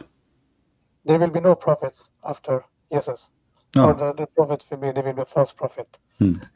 So that's my question, like, if we Muslims says the Bible is the word of God, and if the writing is there that there will be no more prophets, so why is there one more prophet? I don't know if you get my friend, first of all, you see, I hear your point, but first of all, who said that Muhammad is a prophet? A prophet is someone who prophesies, and his prophecy, they come to be true. All the prophecy of Muhammad became false. As an example, we were talking before you called me, I don't know if you heard me. Muhammad, he said, لِيُوشِكْنَا Isa, the Messiah, the son of Maryam, will come down between you very soon.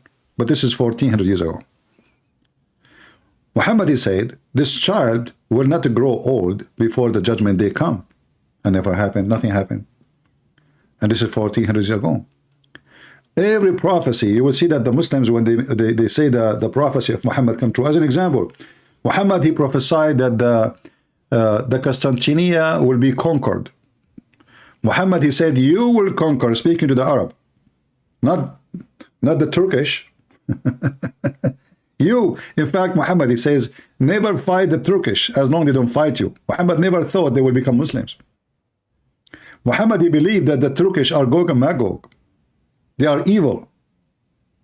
So when Muhammad, he says something, Muhammad, he was making a speech before he go to attack Tabuk.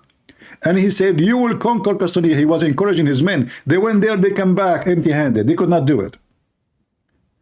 And then when it happened, 1,000, 2,000 years after, we say, see, here we go. The prophet, he says, you will conquer the Constantinople. We did. You did not. It was the Turkish who is the enemy of the Arab. So the Muslim, they manipulate the statement of Muhammad. Muhammad, he was encouraging to go and fight. He says, attack the Roman and get the blondie girls. Yeah, I've seen that verse. But the thing is, the main question is, as I asked in the beginning, so why Islam, you see? What's the benefit? Like, why, for example, like, what is the benefit, like, Prophet Muhammad get from all of this? The benefit is Muhammad, he want to make himself a prophet, and he is not there. He cannot be. He cannot be. First of all, the Bible make it clear. There's two conditions of false prophet. First, if you prophesy in the name of other God, in this case Allah. Second, if you prophesy and his prophecy come to be false. So Muhammad did both. In the Quran, there's other condition, which is the stupid Muhammad agree upon. As an example, if you remember, Allah, he put conditions on the Jews. Do you know what the condition? If you can just show me the verse, it will be. So Allah, he put conditions on the Jews that they should not believe any prophet unless he gave sacrifice, and then Allah, he will send the fire to consume it. Chapter 3, verse 183. Sorry, chapter 3, 181? 183. 183.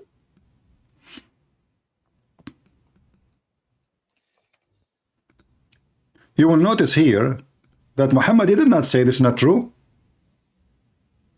He agreed. Okay, so why they will believe in him? If Allah himself, he put a condition, read carefully. Those Jews who said, verily Allah has taken our promise, an oath, not to believe in any messenger unless he bring an offering which the fire from heaven shall devour. Say, verily there has come to you messengers before me with the clear signs, but you did not believe in them. No? If Allah, he told them this is the sign. But this is not the test, you see. So no, this is the test. Hold on, Muhammad agree with it. No, hold on. Did Muhammad agree, or he said it's not true? He agree. So if this is the test made by Allah, Allah, he said to them, there is only one thing you should do to examine a prophet. You ask him to give a sacrifice, and then to show you that I send this guy, I will send a fire from heaven, the same as God, he sent to the fire to Abraham. When Allah supposedly, he took the story from the Bible, when Abraham, instead of sacrificing his son, Isaac, he gave, God he provided. The Quran says that Allah provided dhabhan azim, which means a great sacrifice. Allah, he sent the fire to consume it. This is the same. So Allah making a statement saying, you shall not accept anyone to be a messenger unless he do this. So why Muhammad don't do it if this is what Allah, he asked them as a condition? CP, my understanding of this verse is, this is a caution for the people, because, you know, like the prophets at that time, people didn't also believe in them. So this verse, what I understand, is saying that they were prophets with signs, and you still didn't believe in them. Doesn't matter. So doesn't matter. If Allah told me that the prophet who will come to you Jews, you shall not believe him unless he do this, then you should do it. Just do it. What the problem is it? But he did, right? No. You see, he did not. He did not. And Allah did not send fire because he knew. I mean, what he will lose if Allah will. If this is what they expose them, bring a sacrifice, make a miracle, let a fire come from the sky, and then all those Jews will get busted. So what he will lose? Sacrificing a sheep. Sacrifice a sheep, and let everybody see that you are a messenger of God. But he refused because he have zero miracles. So Muhammad did not say to them, oh no, this is true. This is not true. Allah did not give you this condition. No, He agreed. He said to them in the top of that, before me messengers, they come to you with the clear signs. Okay, give your signs. How come those messengers, they gave a clear signs? And who are they? Those messengers who gave a clear signs and they did not believe. Give me the names. Jesus? That's false. Because all the followers of Jesus, they were Jews. All the followers of Jesus. None of them is not a Jew. So if you say the Jews refused, that's a lie. If you say the Jews refused the miracle of Jesus, this is a lie. The Bible confirmed how many, a lot of people believe, and they were amazed of the sign of Jesus. So here is just an excuse. Muhammad, he cannot prove to them that he is sent by God, he claimed. It's very easy.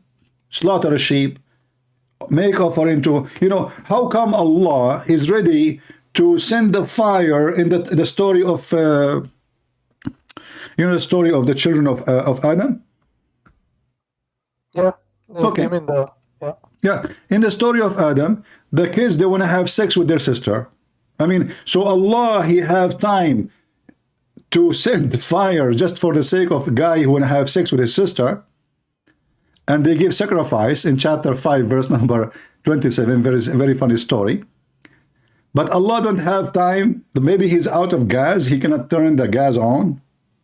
Maybe his matches are not there. So as long as you made the condition is to send the fire, we'll send the fire. Do it. Get them busted. Did Jesus say to the Jews, oh, there is messengers before me, they made a sign, I will not give you any more signs? Or Jesus was a miracle machine. Wherever He go, He is doing miracles. Because this type, I need to have more time to, because I haven't read the Bible. I can only speak for myself what I've seen in the Quran. And the points which I have, I was not really prepared. The verses I would like to talk to you. But as I told you, I've seen your many lives and I've seen the questions you have. And I still don't find those answers from what I hope from others, scholars, as I mentioned, from the people from the Speaker's Corner. And I don't understand why. My friends, speaker corners, they are not scholars, they are potatoes. They are a bunch of dummy making business. No, and that's why they don't dare to talk to me. People don't debate you because I see a lot of them, the people who you are in debate with, like, I don't find it so fruitful, you see, because it's more of denial. It's more like I want to win. But for me, it's more important, like, to accept if something is wrong and like to see the truth. Yeah. So that's what I'm missing from the debates. And I'm here trying to help you. You see, I'm not against you as a person. I understand your struggle. But as you see, if Allah He gave, I mean, this is very simple to understand. If Allah He gave them a condition, says, hey, listen, Jews, don't accept any messenger unless he do this. So what is their fault? It's like, you know, your mother, you are a kid. She said to you, hey, honey, mom, don't open the door to any stranger unless he tell you this word. That word is specifically. So you will not open the door, correct? So here actually the verse here proving that the Jews are not bad people. They are just obeying to God. And they are saying, okay, hold on. We are not refusing you. We did not.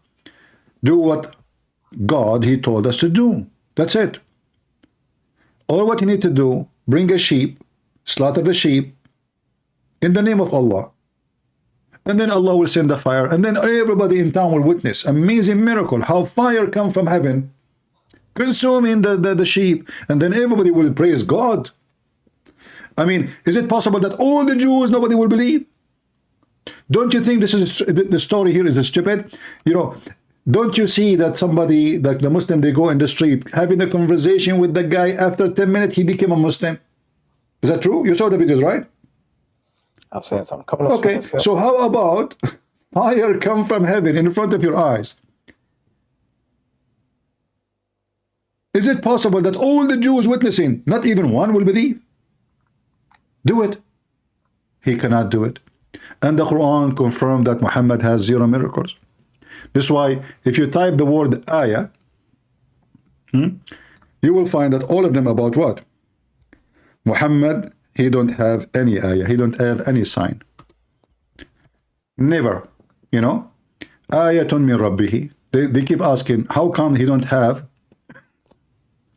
How come their prophet he don't have any ayah? All the prophet they have miracles.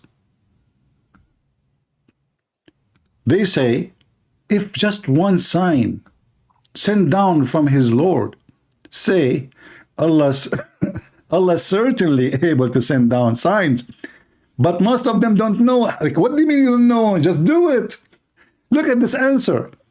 They are saying to him, just one sign, they are begging for one miracle.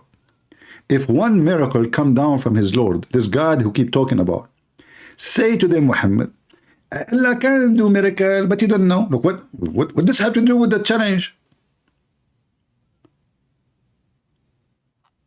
Imagine I come to people, I say to them, I'm prophet of God.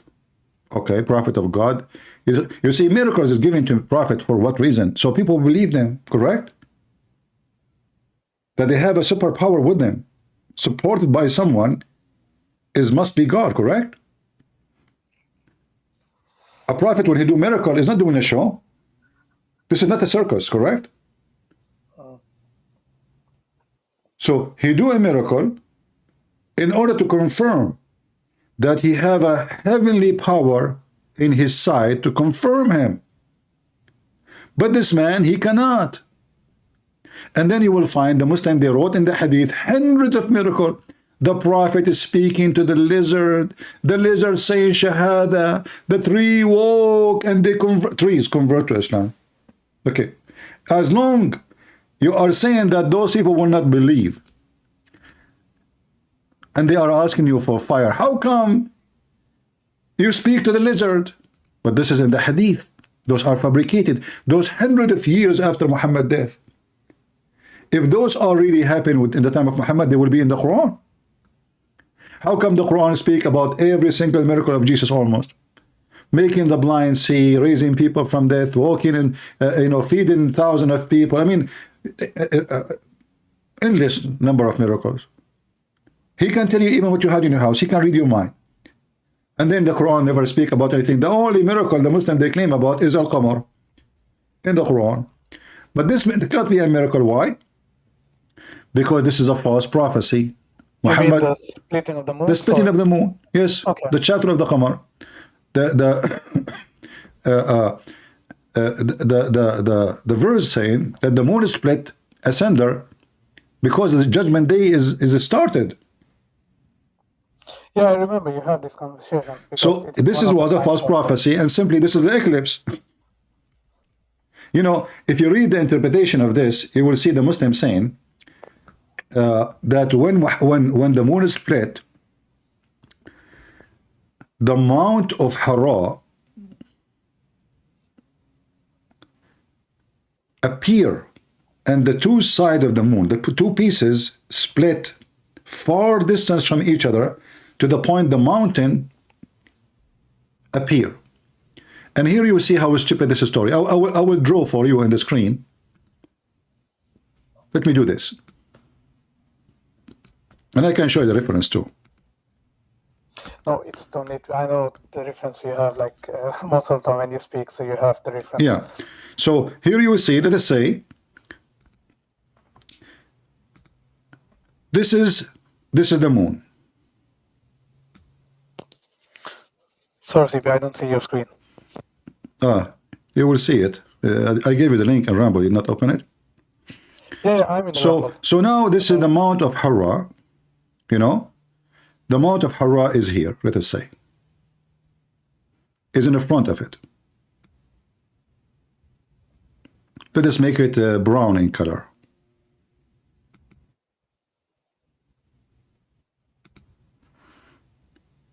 And use thick pen. So this is the mountain. And the mountain is covering the moon, actually. You know, the moon is behind. So we cannot see the moon. And now the moon is split two pieces, according to the hadith. So there's a piece here, And they went so far from each other to the point we can see the moon, even though the moon is behind the mountain. If such a thing happened, don't you think this will be appear around the world, or only in Mecca? But they were saying, you know, as I can speak from the other who I've listened to, they say, for example, people in India have seen the splitting of the moon. If you remember, Sheikh Usman. That's what Uthman. Go give me the you know, my friend. First of all, people of India, they cannot see splitting of the moon. Where in India exactly? Which city? The ones who will see it is those who they are having the same time, not the one they will have morning when we have night. Those are the same time is going to be Iraq, Saudi Arabia, Jordan, Israel, Syria, Yemen. Those are at the same time. Let's say the edge of Pakistan maybe. But when somebody say that somebody saw this, that means the whole world at that time, whoever in that territory, in the same time, at night time, they saw such a thing. There's no history report of any such a thing. There's for sure eclipse, but this does not split the moon. Here we see, it says in the hadith that the mountain appear, and the two pieces, the two moon, the moon become two moons, not a crack. And they are separated to the point the mountain become between them. And this guy, Sheikh Uthman, this is a big fat liar. You will take a statement from Uthman? Uthman, the one who says that there is many Messiah in Islam? Uthman, he the one who brought a book. They challenged him about the book of Uthman. He bought a book from the library. It says the book of Uthman.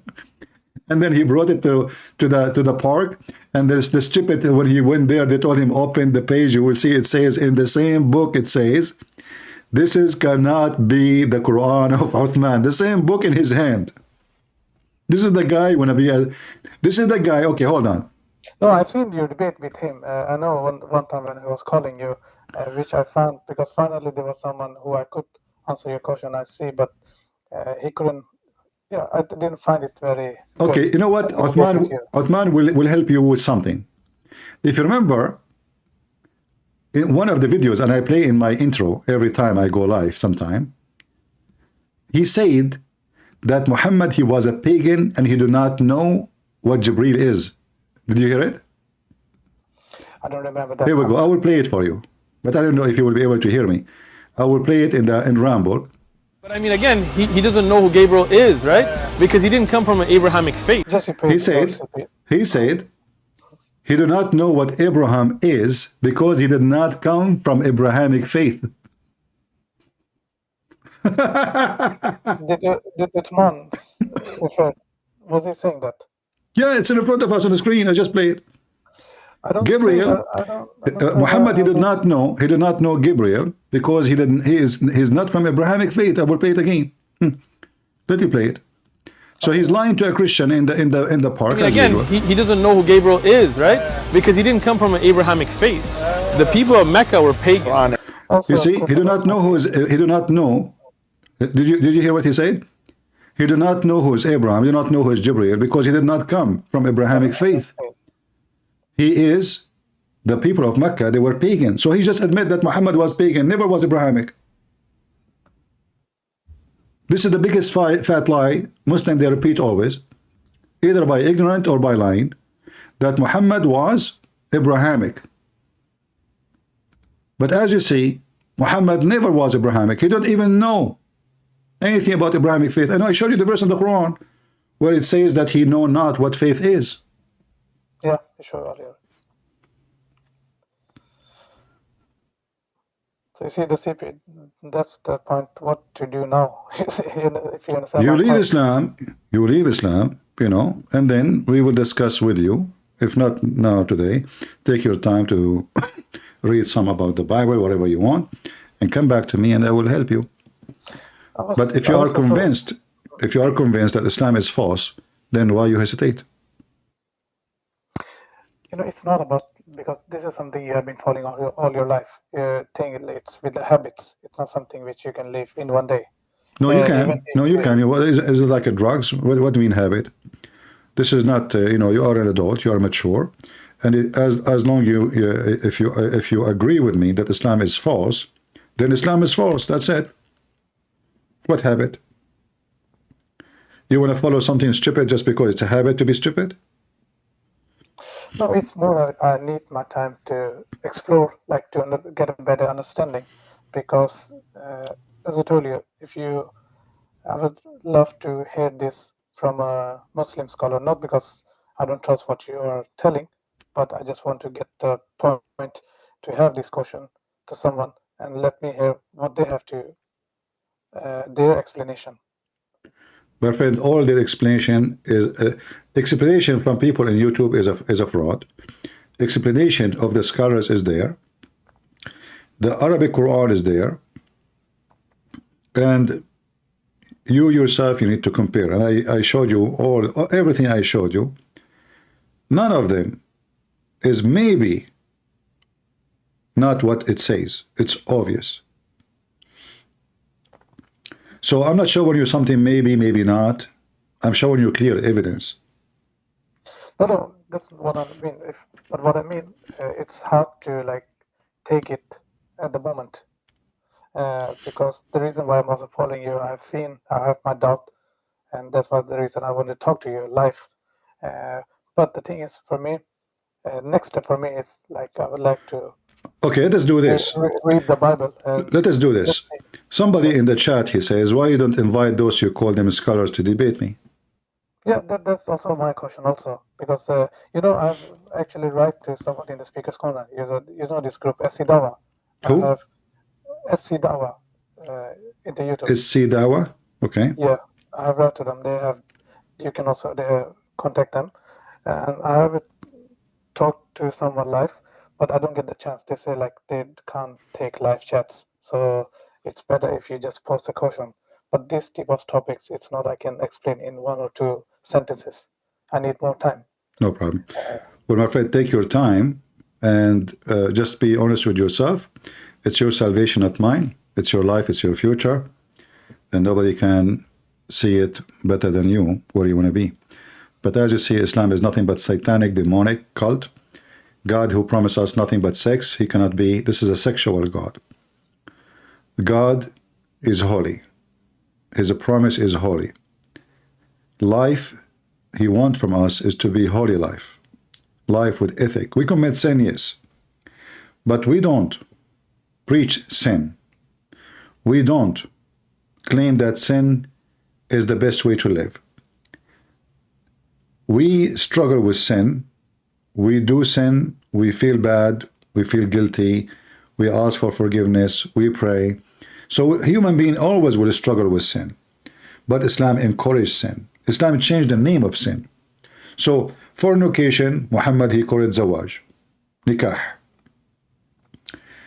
So zawaj mut'a, zawaj friend, you go one night in the hotel, and this is called zawaj. But all of us, we knew that this is nothing but a fornication. Even prostitution in the Quran is permitted.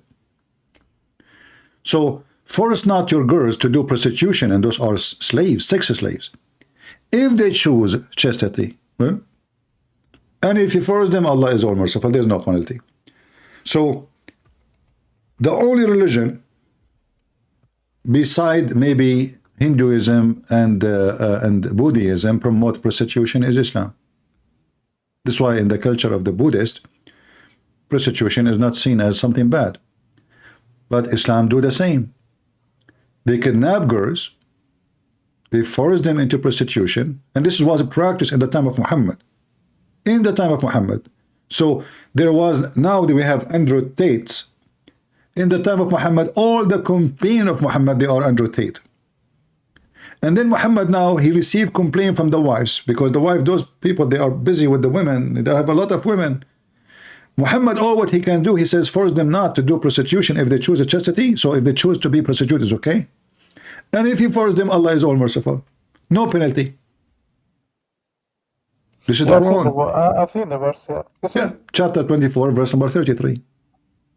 CCP, what I try to say, I've seen all of your debates. Like past 6 months, I've been following all your debates and everything, and that's the reason why I'm starting to doubt and get these thoughts. But what I will do next, I will try to read the Bible, and let's see if I have some question there, and that it will be I think it will be more fruitful discussion where I can All have right, chance perfect. to like ask something. But I appreciate very much for you calling me, and Well, I'm happy to speak to you, and I hope I keep my promise with you. I spoke to you. I hope I wasn't rude with you. Was I? no, I know how you are with others. So All right. So thank you for calling, and I will be happy to hear from you soon if you have any questions. And I will give you time to read. You know, I hope soon I will hear good news from you. all right, All thank right. you. Take care. Have a good night. Thank you. Bye. Let us pray for our friend here, this nice man who is a Muslim, seeking the truth. Let us pray for him that he will see the truth, and the truth will set him free.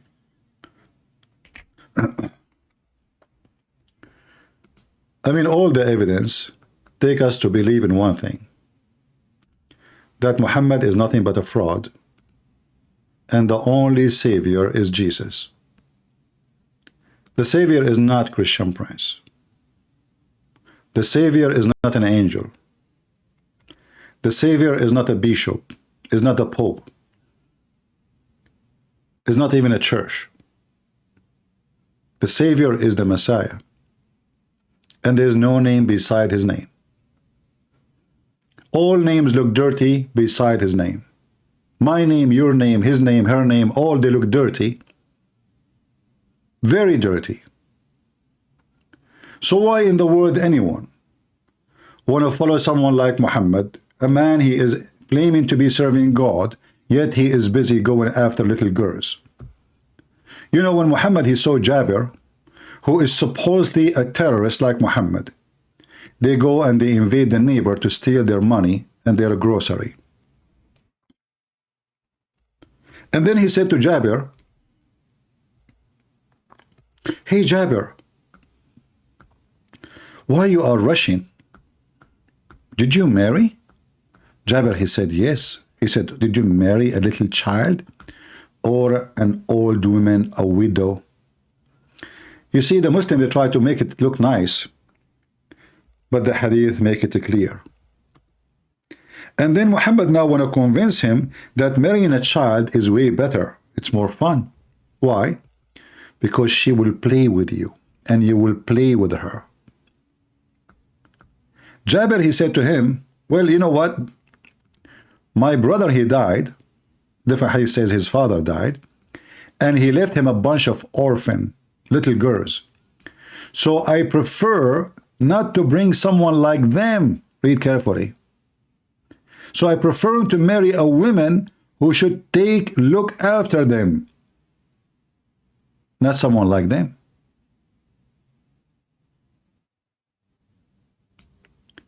What kind of a man? His name is Muhammad. He go after a man, he is happily married, buzzing in his nose, his ear, saying, "Hey, listen, why you marry this widow? Why you don't go for a child? A child, she is more fun. You will play with her." What is that? Is that a prophet who have a good manner? I mean, Muhammad should do the opposite. If somebody want to divorce his wife, should fix it. He is asking him to leave this woman and go after a child. I dislike to marry a girl like them. Who? They are orphan. And what the purpose to marry a child according to Muhammad? So she will amuse, you will be amused with her, and she will be amused with you. Do you see the pedophile? Do you see the pedophile Muhammad? It's clear. Which means Muhammad, when he married Khadija, she was a widow. So why Muhammad married Khadija? Because she have women, she have money. He was poor. She was his ticket to fly in the sky.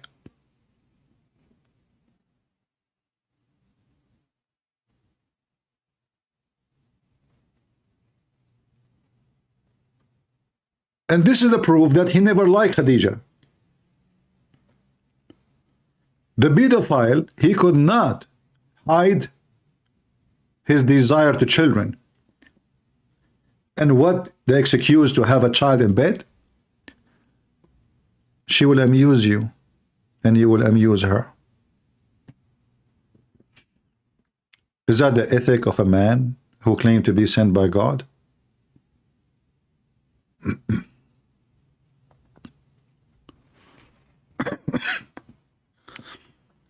Someone saying 7 or 9 children. Yeah, maybe the number is big for you, but in the old days, my friend, people, they have a lot of children. So what? Me, myself, I have 96 cousins, and all of us, we are Christian. We actually, this is not the exact number, but they counted only once that my grandfather, he invited us to his house, and the boys who they are under the age of 18. Sorry, the boys, yeah, the boys. We do not count even the ones who they are old.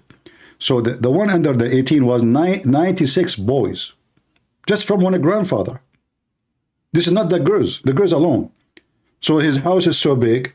There's a big, huge room for the boys, big, huge room for the girls, you know, and then the adult, they have their own room to enjoy the lunch. So this is how families in the old days, you know, the people don't have TV and they don't have Netflix. They go and they make babies. And they are better than people who they are living today, actually. Today, nations are dying. You go to Europe, you know, you go to Italy, there's nobody in the street. There's only migrant.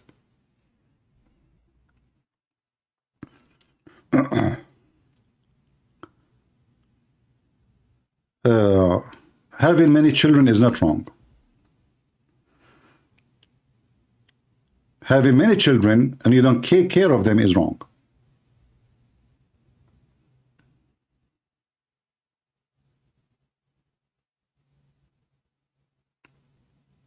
Having 1 or 2 children, you have nothing. You don't have children. One car accident, you lost them all. So what's wrong with that?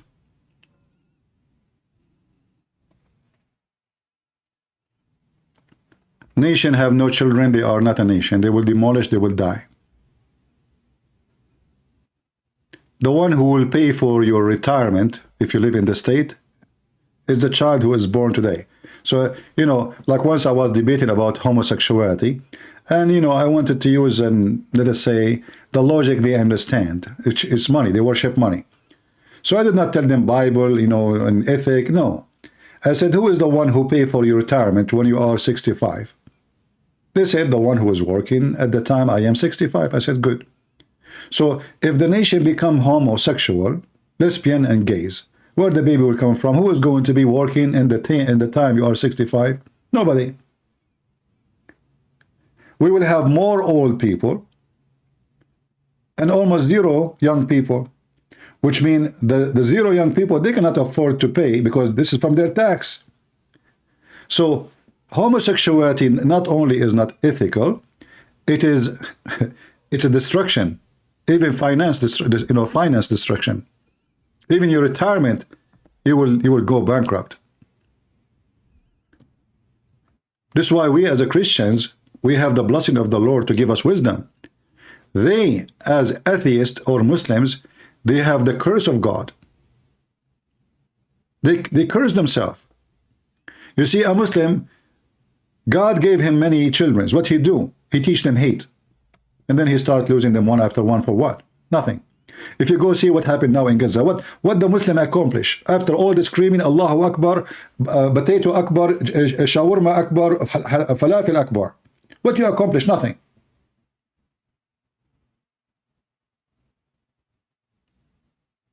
Today I was watching the videos.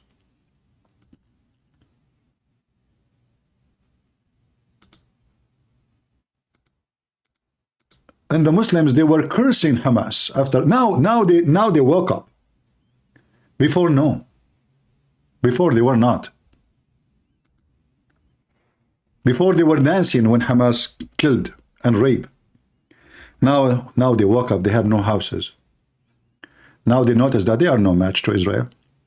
Now they notice that all those Muslims who say we are behind you, they are really behind you. Literally. Not in front of you. They are behind you. So you dance for the death of those people. You know, you shout Allahu Akbar, Takbir, Halal, Haram, Shawarma. And then what happened? You want to see what happened? Let me show you. Let me show you what happened. Look, take a look with me. This is what happened. This is what your accomplishment. Self-destruction. Stupidity. Your hatred is your enemy.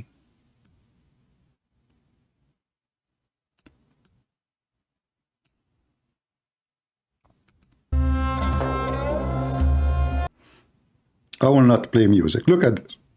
Is that what you want? Is that the accomplishment? People lost their houses. Look at this.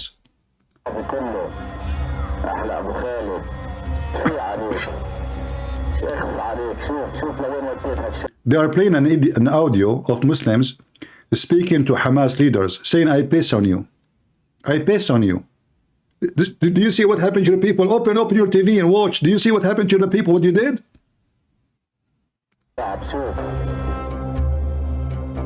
בתיעוד בלעדי מציר מעבר האוכלוסייה במערב ח'אן יונס שמובא לפניכם כעת, ניתן לראות את תושבי עזה זועמים על חמאס כמו שהרבה זמן לא ראינו. This guy is saying Sinwar is under my shoes, and he is saying very filthy language. Those, what you did?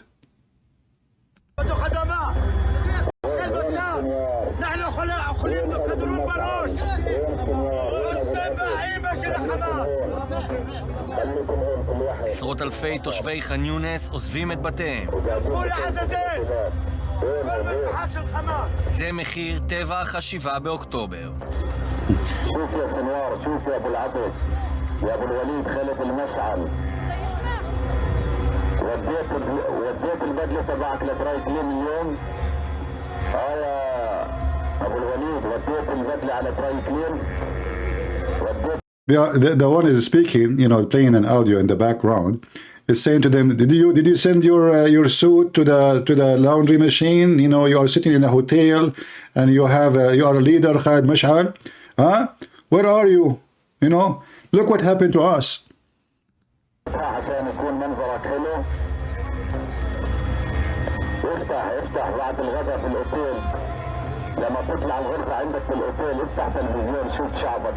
He says, open, hey, leader, Hamas leader, open your TV in the hotel. See, this is your people. What they did to themselves. The Israeli, they withdraw from Gaza. They say to you that Israel, they put them inside the cage. How they are inside the cage and they have all this weapon? How somebody is inside the cage and he have all this weapon? They have borders. They are in control of the borders with Egypt. They are.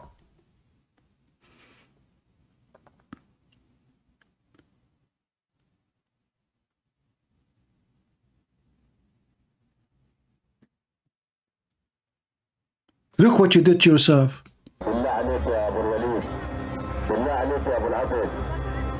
אני רואה את התמונות הללו בכל יום בשבוע האחרון, וכך ניתן להניח שגם סינואר ודף עמוק מתחת לאדמה. את החורבן הזה הם הביאו במו ידם המגואלות בדם.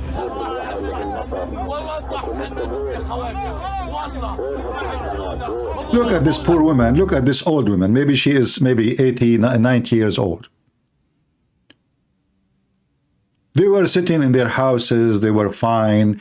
The Israeli living, and you are living. And not only that, by the way, those who they killed are the ones who used to support them. They used to come to Gaza to take their children's, because they cannot afford, even though they have the UNRWA, which is money for free. But in those hospitals, if you have let's say a surgery, they will say to you, oh, we are not capable of doing it. But if you are a son of Hamas, then they will put you right away in the surgery room. So the Israeli who used to live next to them, they used to come to them, they visit them, they take them to hospital, they take care of them. Those are the most people who support peace. And then they come and they kill them, they slaughter them, they rape them. Those are the ones who want the Israeli to give the Palestinian a state. What the Palestinian did, if we can call them Palestinian, they slaughtered them. So look what happened now because of the hatred of Islam. You will never have your state.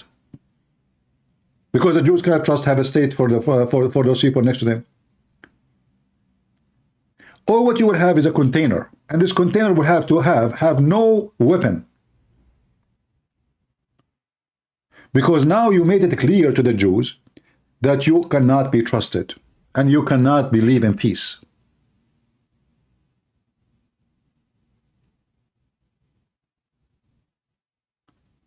If those Jews are like Muhammad, they will take all the women, they will kill all the men, and they will take the women and the children as booty.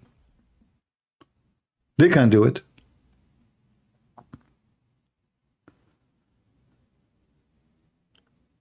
And those people, by the way, they are not decent. Those civilians, we are sorry for them. They are not. When the Hamas attacked, those women and children, they were dancing in the street. Allahu Akbar. They were so happy. They started giving candies and sweet and celebrating the victory.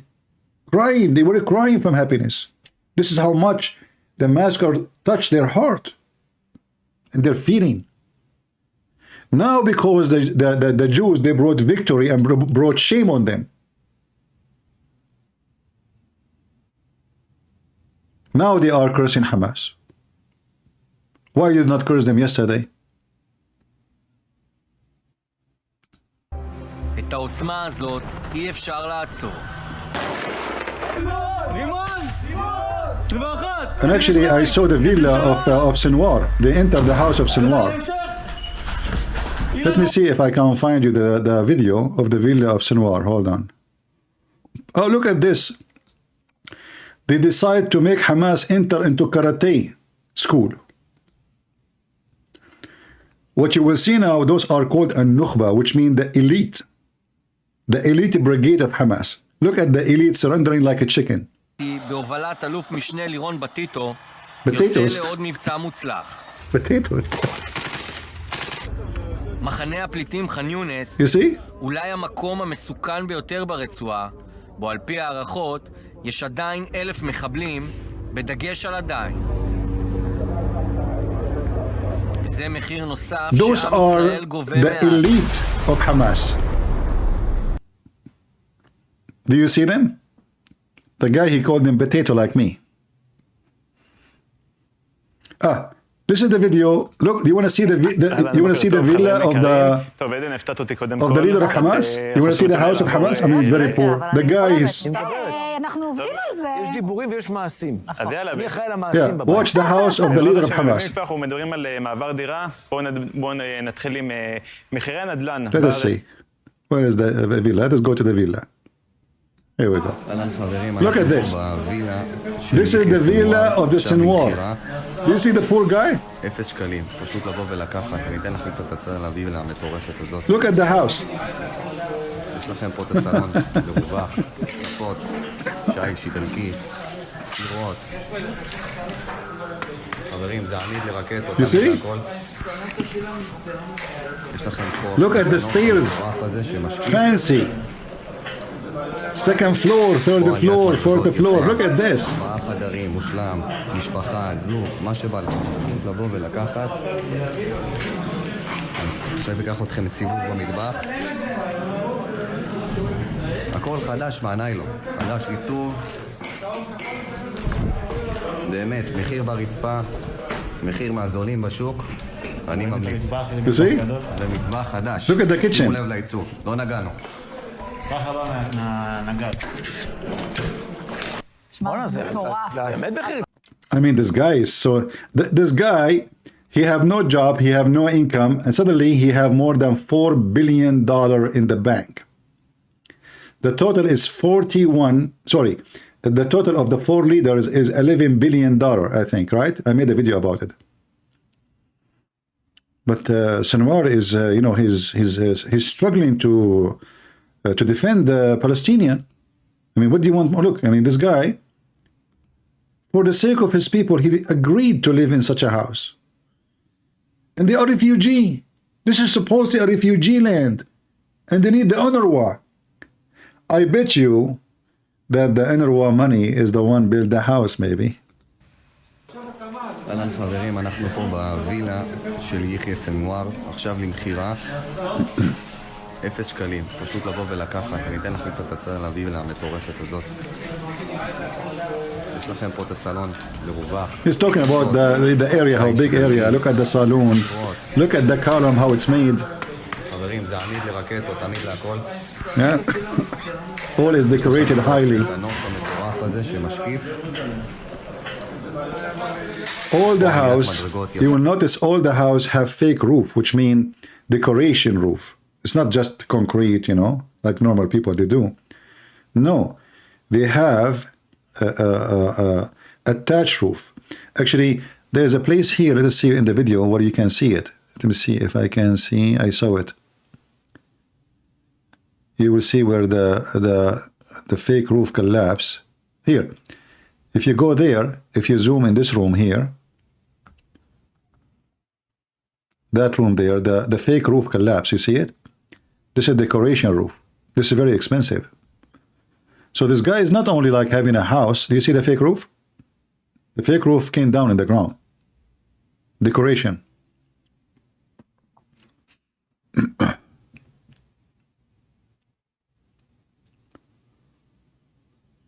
Yeah. Yeah, false ceiling, exactly. It's just for decoration. So what what you accomplish? And now where is Iran? Why Iran don't go and make wage? Allahu Akbar, here we go, Israel in front of you. Iran claim that they have amazing power. And by the way, we are waiting for the stupid Biden to respond to Iran. And I am guessing that maybe the Republican, they will force Biden to do something, and they are studying which target to hit. So I hope by tomorrow or the day after, they are preparing themselves. So in case they respond back, they will be ready. This is the only reason I think they did not hit back yet. I hope so. All right. Let us see our Skype.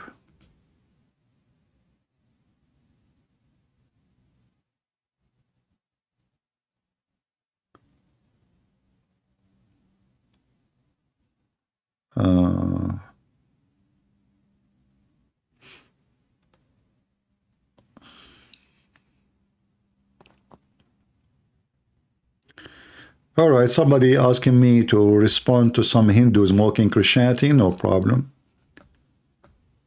We will visit the Rat Temple soon then. All right.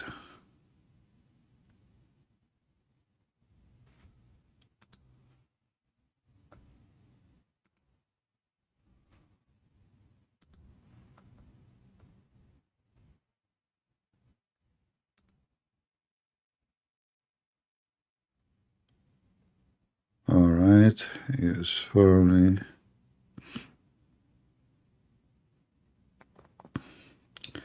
Anyone will say to me, there is somebody you can debate him, etc. Just let him debate me. Give him a Skype.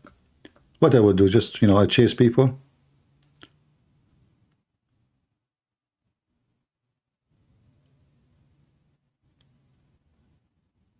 All right.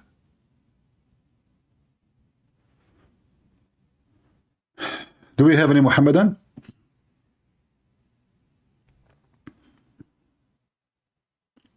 Any Muhammadan?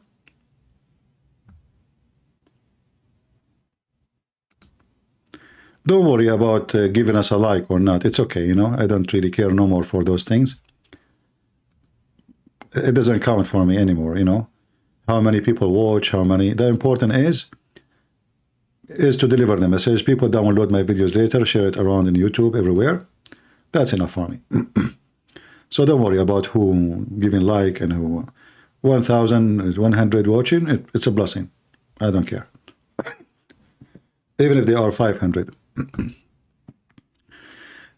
Do we have any Muhammadan?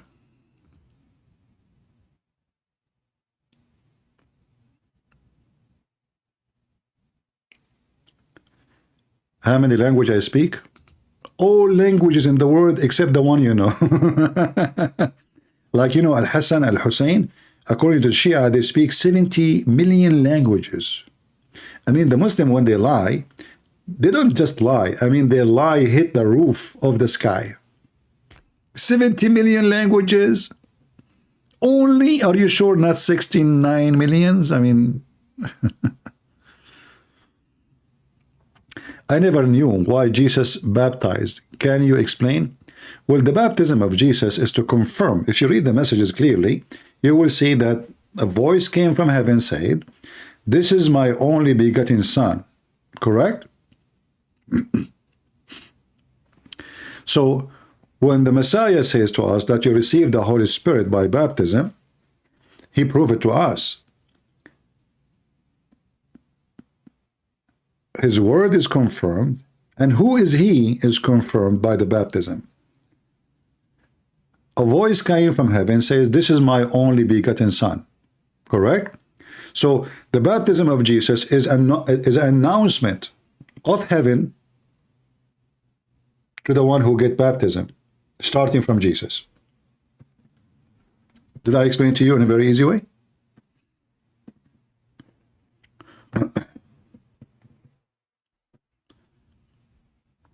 It's very easy to understand. Why is Jesus fast? Is that because he need to fast because, you know, is he practicing like a religious ritual or no? Everything Jesus he did is to prove to us how to live and how we can follow him. When Jesus, he washed the feet, like somebody told you that Jesus, he liked to work as a maid. Is that really what happened?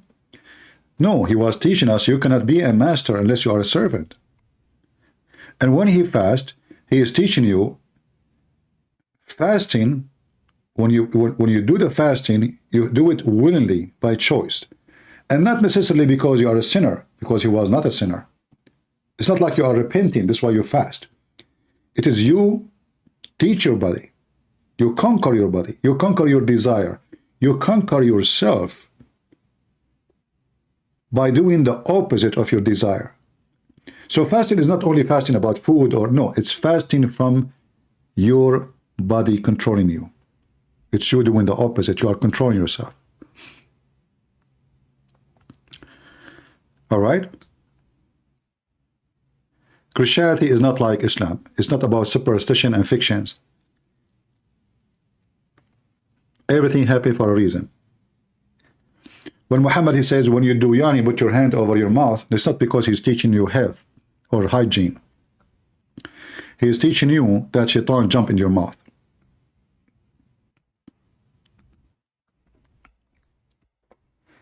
So the reasoning behind practice of Islam is stupid. The reasoning of practice in Christianity is super intelligence.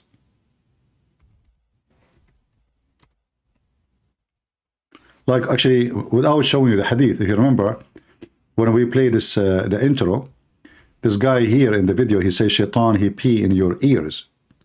Where he got this from? From Muhammad. You know? That we believe without understanding. A very important question. We believe without understanding. And then here, watch this. This is what Muhammad teaches. The Prophet tells us because Satan or the devil sleeps over our nostrils. Those who oversleep and not pray Fajr on time, Satan urinates in their ears. I really do think Jesus was crucified and that he really was. So Islam is just a silly cult. Silly, it's stupid. It's just a fiction and superstitions. You know, Shaitan, he play with your anus when you go in the bathroom. Shaitan, he block your your anus if you don't say certain words. Shaitan, he will round himself around your penis if you don't say certain words. So Islam is to make you a captive of stupid superstitions. So you will be always afraid and terrified.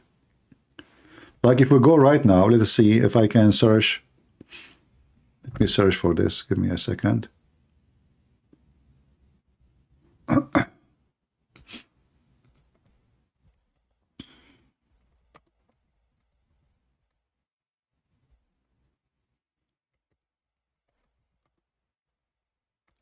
We will search for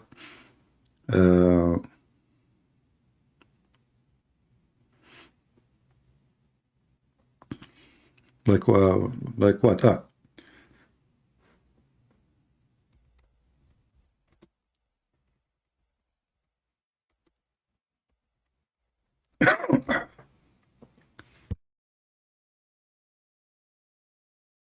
Sorry, I'm coughing. There is a smell. Doing da'wah before you enter the bathroom. Okay. Can I enter the bathroom without saying Bismillah? We have Malik Mullah. He's asking, making wudu on a bathroom which is attached now let's bring in our to, panel, Holt Communication Strategies, Terry Holt, you know, to the toilet and saying Bismillah. What is the ruling on that? First of all, a common misconception, a lot of the people think that Bismillah is part of wudu. If I don't say it, my wudu is invalid, which is not true. Look at this. Look at the stupid questions, you know. So you have an option of two. Either to say Bismillah before entering the toilet, before entering the door, or if you're inside, you can say Bismillah without moving your lips or your tongue. Just say it in your heart. And this suffices and does the job. Whether the toilet seat is there or not has no impact on your wudu. But why we have to say Bismillah before we enter the bathroom? Because if you don't, Shaitan will play with your anus. Let us find. Hi everyone. We have Malik. I'm trying to find you the video. What to say before entering and leaving the bathroom. Let's see this one. Bismillah, Allahumma inni a'udhu bika min al-khubthi wal-khaba'ith, which translates to Bismillah, oh Allah, I seek refuge in you from the male and female devils. And saying Bismillah is a visor or a screen between our awrah, our private parts, and the eyes of the jinn. So these toilets are inhabited by jinn and devils. When we say Bismillah, they're blinded, they can't see. So it is essential to say this when you go in. And when you go out, the sunnah, as in the hadith of Mother Aisha, may Allah be pleased with her, that you say Ghufranak, or I seek your forgiveness. For what? Because you did shit? So guys, when you enter the bathroom, you say Bismillah, because if you don't do that, Shaitan will see your private part. What? Shaitan will see your private part? Really? Are you sure? What the Prophet used to say, sallallahu alayhi wa alihi wa sallam. And you can say other du'as such as Alhamdulillah alladhi adhaba anni al-adha wa afani. All praise be to Allah who has relieved me from this harmful thing and give me good health, etc. Harmful thing.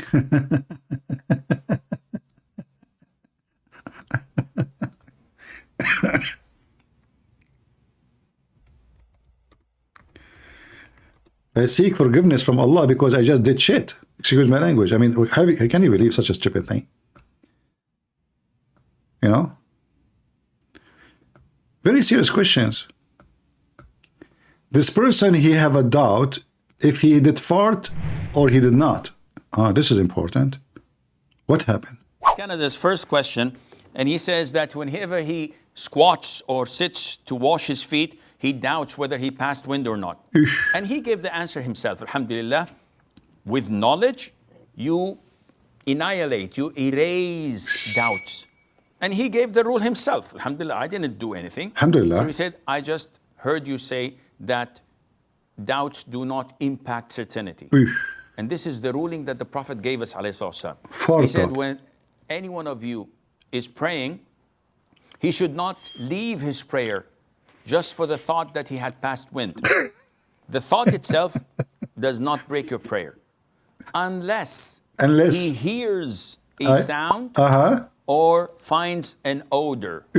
So, what about the guy behind your ass? He hear it, but you did not hear it. And you fart in his face, and the odor come to his nose. Remember, the Muslim, they bow down one after one. So look at this stupidity. You know, what is that? You know? There is other situation, difficult situation. A person, he keep farting, what he would do? Yeah, very deep. Assalamualaikum, Sheikh. I have problems regarding passing wind due to passing wind, and due to constant fear of passing wind, I can't concentrate in salah. And sometimes I'm confused, did I pass wind, and this causes me to lose my khushu in salah, and I hasten to end my salah. So how can I overcome this? One of two, my friend. Either you actually have a medical history and a medical... That's deep. He discovered that he have a problem. Medical... No, my friend, he is a farting machine. He keep eating beans. medical problem that makes you pass wind, involuntary, or you're doubting that you are passing wind.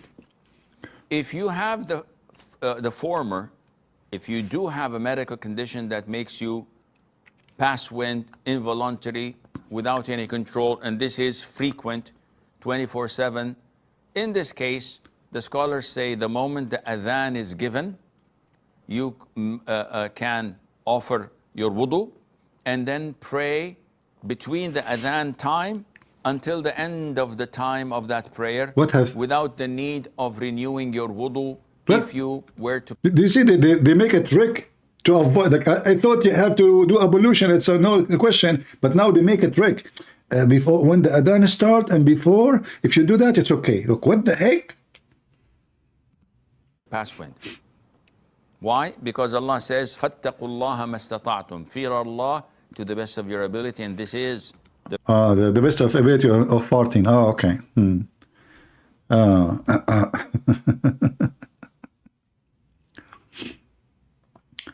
This is, you know, Muhammad is just making fun of them, you know, stupid stuff. You know, lizard is your enemy, mice is your enemy.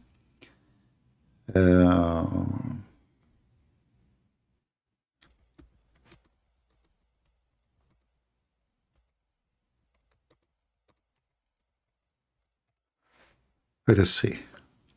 Is it permissible to write to your wife? Sure. Well, that's easy.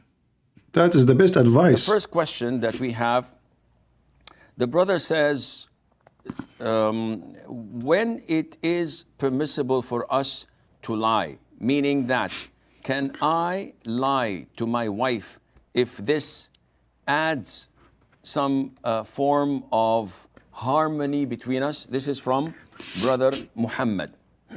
Guys, lying to your wife will add harmony. What? Can I lie to my wife if that will add harmony?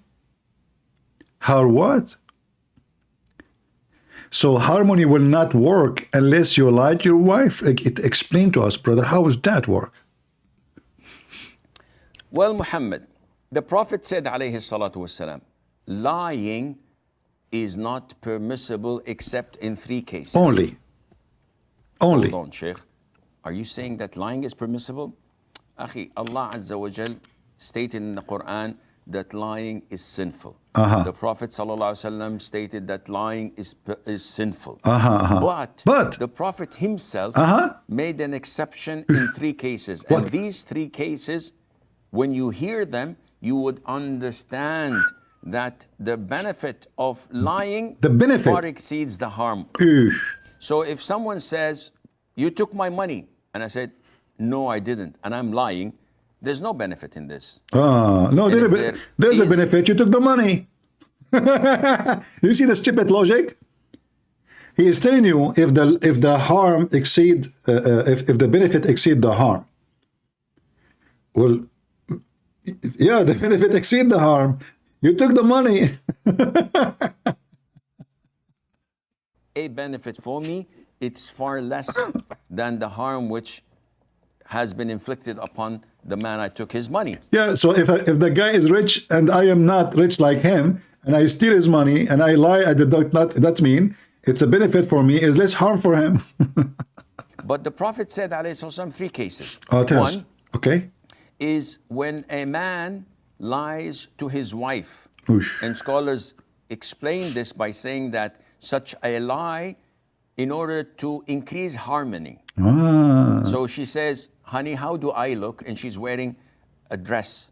And you say, by Allah, I don't know which makes which more beautiful. Did you hear? Did you hear? They even use the word Allah lying. Do you see? They swear by Allah. Did you hear what he said? People, did you hear? He said, by Allah. Look, he is explaining to us how legitimate is to lie. He is explaining the legitimate lie. Swearing by Allah. Did you hear him? Listen carefully. This is supposedly the good lie. Listen carefully. Swearing by Allah. That such a lie in order to increase harmony. So she says, honey, how do I look? And she's wearing a dress. And you say, by Allah, I don't know which makes which more beautiful, you or the dress. See? Swearing by Meaning Allah. that you are making the dress looks beautiful, though the dress is normal. So you compliment her, though she is as ugly as she can be.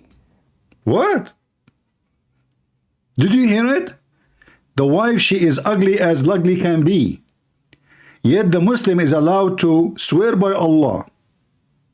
Swearing by Allah, using the name of God in vain. This is a very big sin in the Bible. So we swear in the name of God just to lie to a wife about a dress. And by the way, this example is very funny because you can lie to your wife about anything, including how if you get married or not. Like, do you remember Lili Dawa? He made a video about secret wife. Do you remember? I mean, hijab. He says yes. The Prophet. He says you can lie to your wife about this. So it's not about the dress, and it's like how silly, it's stupid. You know, you can even lie about you sleeping with other women. Serious stuff, not a dress. But here you notice in this example, and he is laughing because they don't respect God's name. Muslims, they don't care for God. They worship Muhammad. So imagine he swear by the name of his God, by Allah. I don't know which one is more beauty, you or the dress. Using the name of their God in vain, that means Islam is satanic. And you say, by Allah, I don't know which makes which more beautiful, you or the dress. Meaning that you are making the dress looks beautiful, though the dress is normal. So you compliment her, though she is as ugly as she can be. See? But you say this to increase the harmony. The man comes out of his shower and flexing his muscles in front of his wife and say, how do I look? And she says, by Allah, mashallah, you look like Arnold Schwarzenegger. Uh-oh. And he can't even see his toes from the size of his belly. This lie is permissible. What is not permissible is that if he's going for a night with the boys and he says, I have a shift, I'm not going to come. This is not permissible, you know. Oh boy. Anyway, as you see, this is a very garbage cult. It is garbage cult. And there is no way a human being, he have little dignity, he would accept such a thing.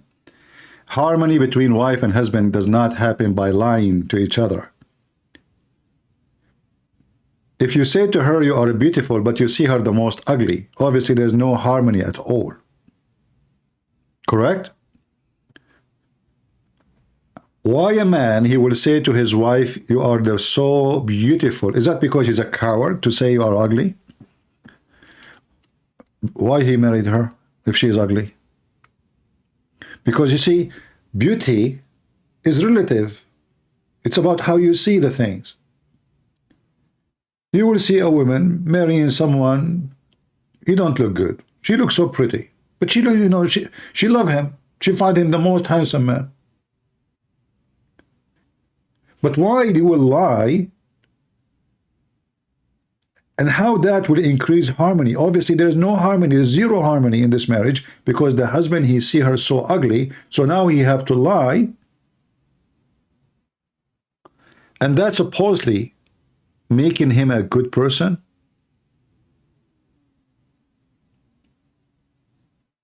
And this is allowed. Why you marry her? Who's forcing you? Don't marry the women.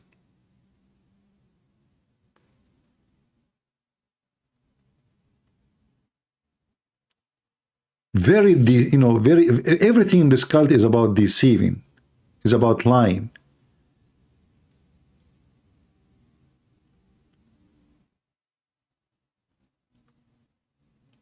And the man who promotes lies, he cannot be from God.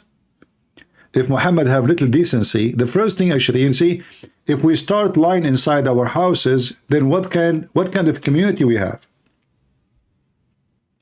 Muhammad, he said, you can lie to your wife, she can lie to her husband, you can lie to your friends, and you can lie to your enemy. Who's left? Who's left?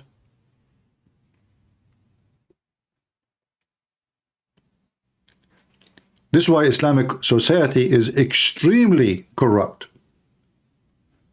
You look at them, they grow beard, etc., but they cannot trust to have their windows without bars.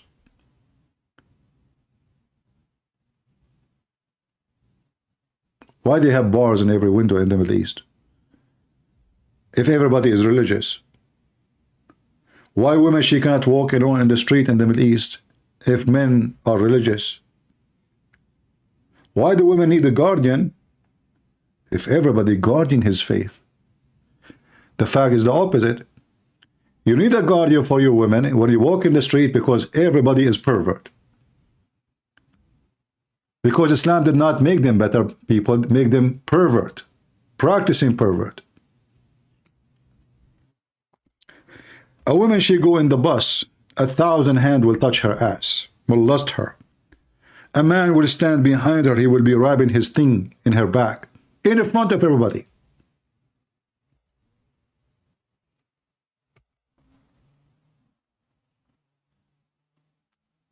If I type just the word taharrush in Arabic, what I will find? You will not believe it.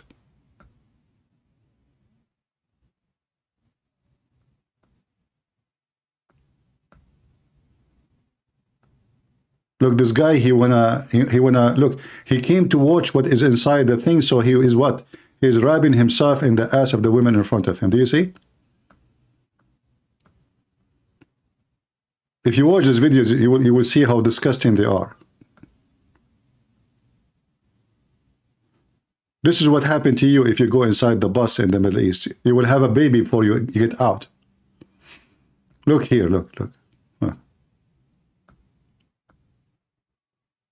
All those videos is about the same thing.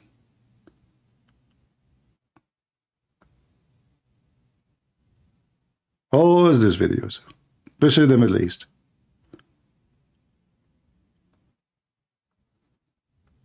Like, I cannot play it for you all.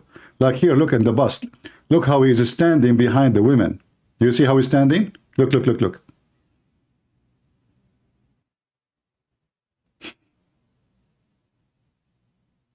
Do you see it? I don't want to play the video, but it's obvious. Any woman, she go in the bus, she will be robbed sexually before she leave the bus. Look. This is in the street.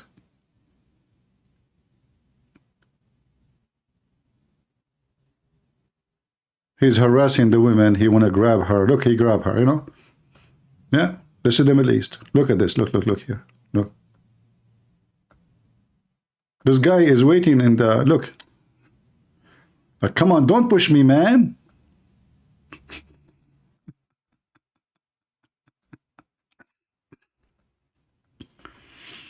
We better stop here.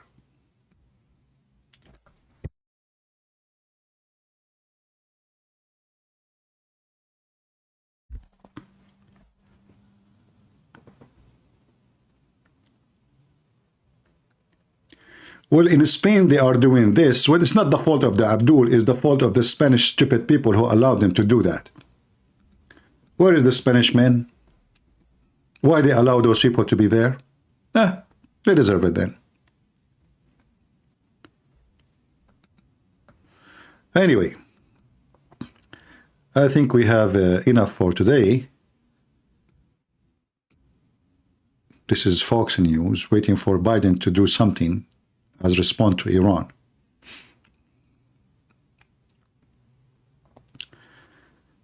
Can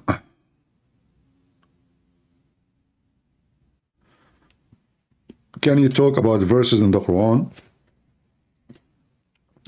talking bad about Christians? All the Quran talking bad about Christians. What verses? From the first chapter, Al-Fatiha. Not like the lost Christians or the cursed Jews. Chapter 1, verse number 6 and 7. All the Quran is about bashing Christians, Jews, and non-Muslims. All of it, from the first page to the last page. No, I don't eat dinner, actually. I eat once a day. But my nose is running for some reason. I don't know. When I started, it was fine. But there is, I have some kind of allergy sometimes. So I'm not sure what caused it to happen. And you notice I was coughing and yeah, and actually I'm muting the microphone from a second to other when I am going to sneeze, like now.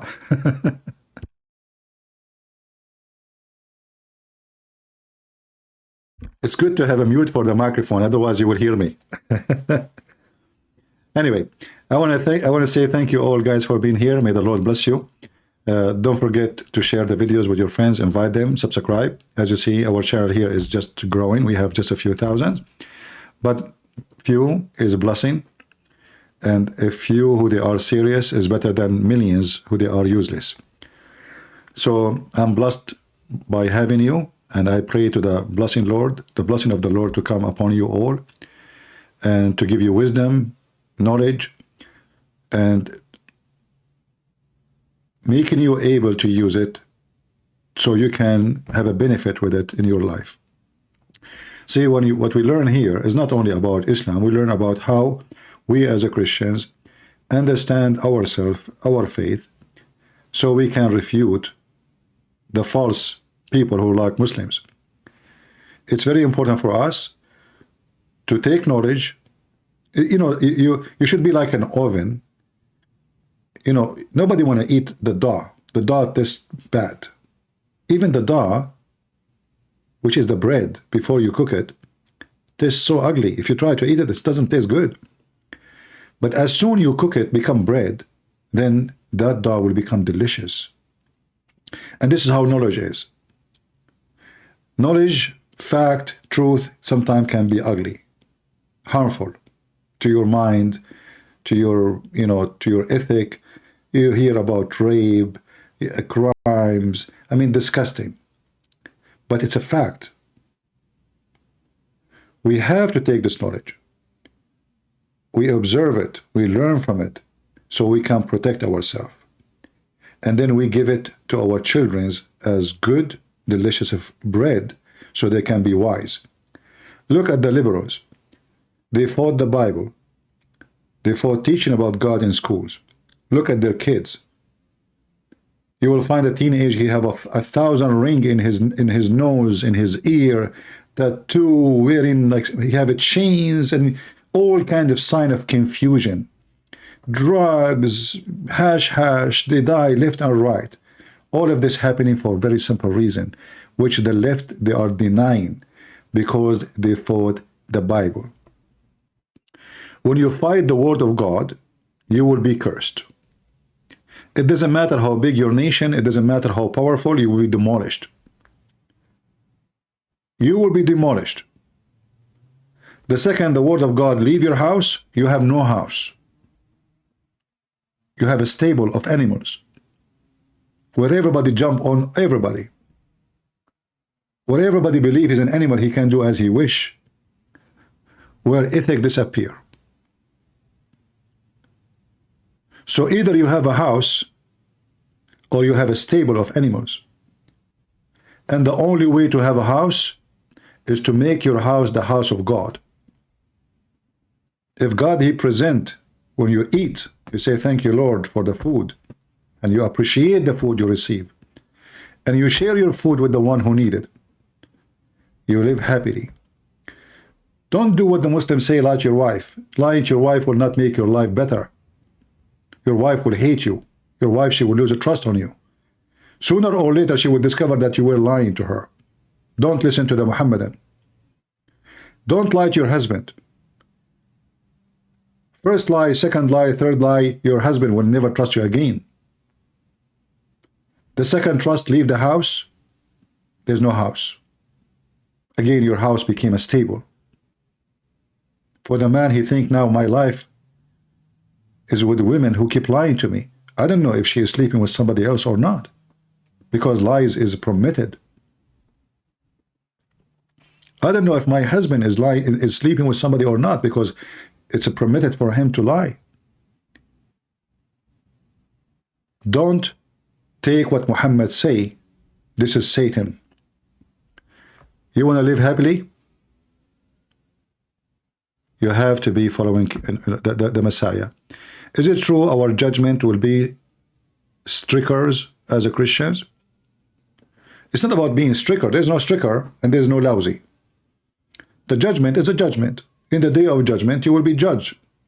What the Lord, he said, from their fruit you shall know them. This is not about being stricter.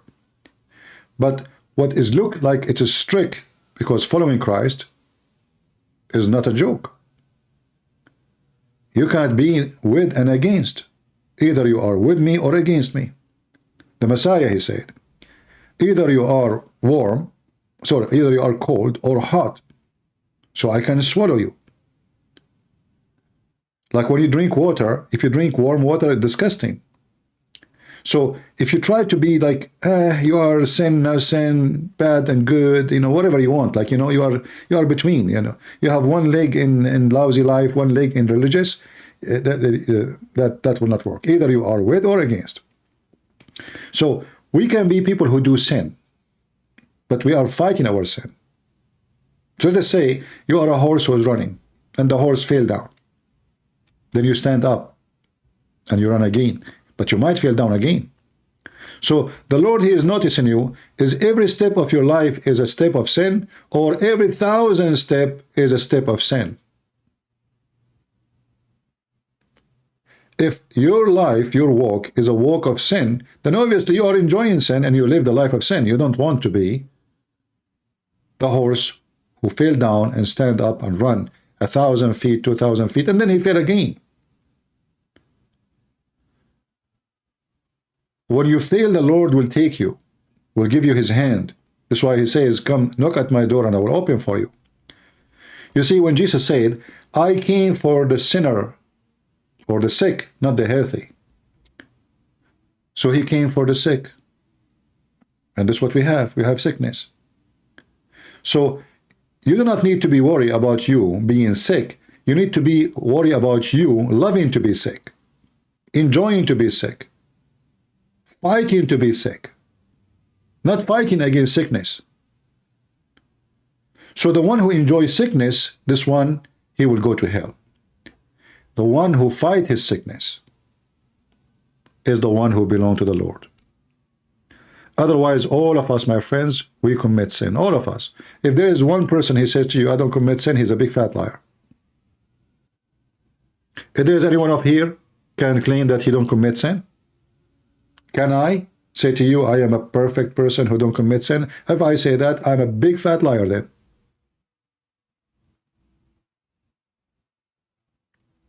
And the Bible confirmed that all men are short. All men are short. Short of what? Short of a glory, short of ethic. Only God. That's why he's called, if I have no sin, I'm God. If I have no sin, that means I'm perfect. I'm perfectly in control of my life. I'm perfectly in control of my desire. I'm perfectly in control of not doing wrong. But that is not really what a human is about. And the Lord, he is the one, he is your maker. He knew who you are. But when you go in denial and you say, I don't want your help, I don't want your forgiveness, I don't need anything from you. You are alone. You are just left alone, like those atheists. Look at them. They are the most stupid people ever. Their life is a disaster. Go to every city, conquered, I want to use the word conquered by atheism. See how their life is. There's no safety, there's no security, drugs, infestation. There's infestation even of cockroaches. People don't even have hygienes.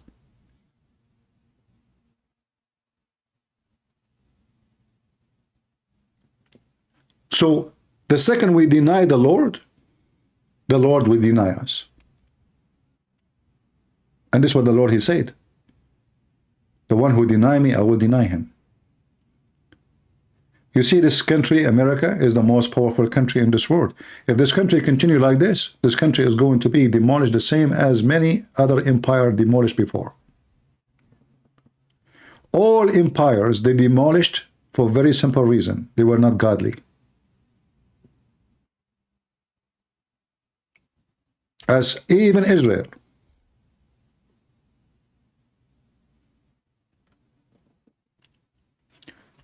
When you are a person who don't want to live according to God's words, then there is no police can protect you. There is no security can protect you, because the first security is the ethic of the nation. If the nation lost their ethic, go and see, like search right now, robbery. Store robbery. It became like a, like a hobby. A bunch of kids who have no father. And this is the major reason of what happened in this country.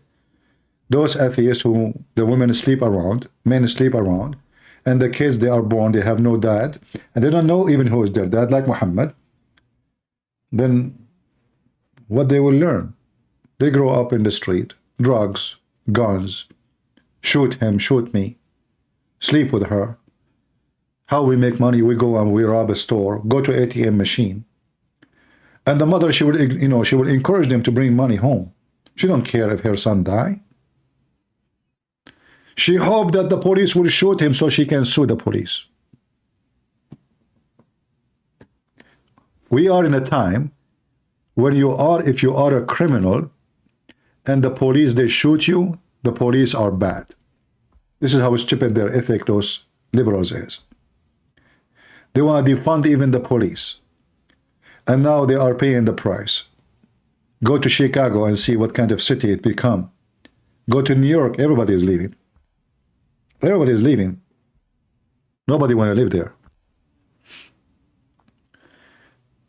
Go to California. I mean, it's those liberals are messed up. Very much messed up. So this is our salvation. Our salvation is the gospel of the Lord. Our salvation does not start from government, it starts in your home. When you teach your kids ethic, and every family do the same, then ethic will be walking in the street. Ethic will be walking in the store. Ethic will be walking in every business. For ethic is not something you can force. It is something you believe in. You can force law, but as soon the law disappear, the unethical people will appear. So the police hide, they go, the car pass by, then the thieves come, because there's no ethic. So which one is better? To establish a land, people believe in ethic, walk with it, live with it, die with it, and then we do not need to depend on the police, because we are the police. Our ethic, our police. We police ourselves. Those liberals, they have no ethic. Their ethic is madness. Their ethic is stupidity. And yet they claim that they are the one who understand life, and they are the one who call for equal or equality, which is false. The Democrat is the party of slavery. They killed the slaves, they owned slaves, and they fought against freeing the slaves. And yet now they claim that they are the one who love the black people, just to make them vote for them. The Democrat Party in the state is the same as a snake. It changed its color and its skin, depend who is the one or where they live. So in the time when the slavery was their dream, they fought against freeing the slaves. It was not the Republican. The Republican paid their life to free the black people. The Democrat, they paid their life to control the black people, to keep them slaves. Go and read history. And now what they do, they change their skin just to make those poor black people vote for them, lying to them. It is the truth, my friend. They have nothing but evil, and evil is what they will harvest. You harvest what you seed.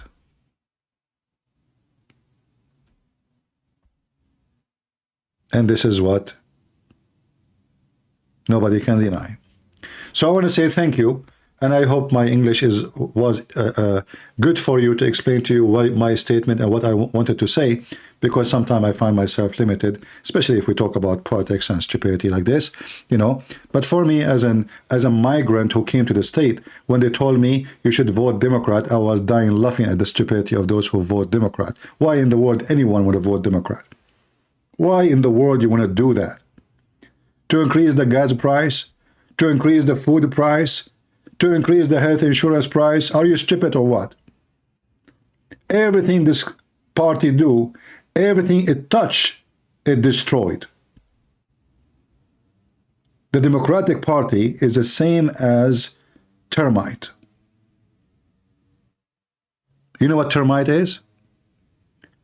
They are ants who eat even the most expensive wood.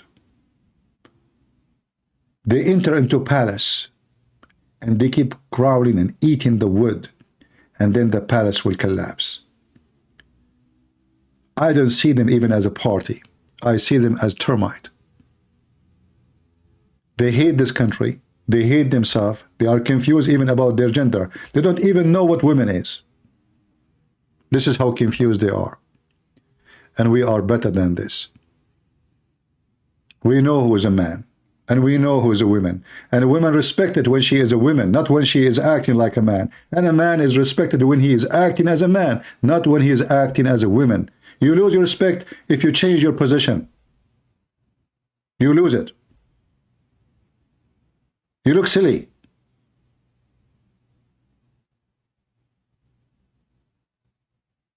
A man is not a man because he have a beard.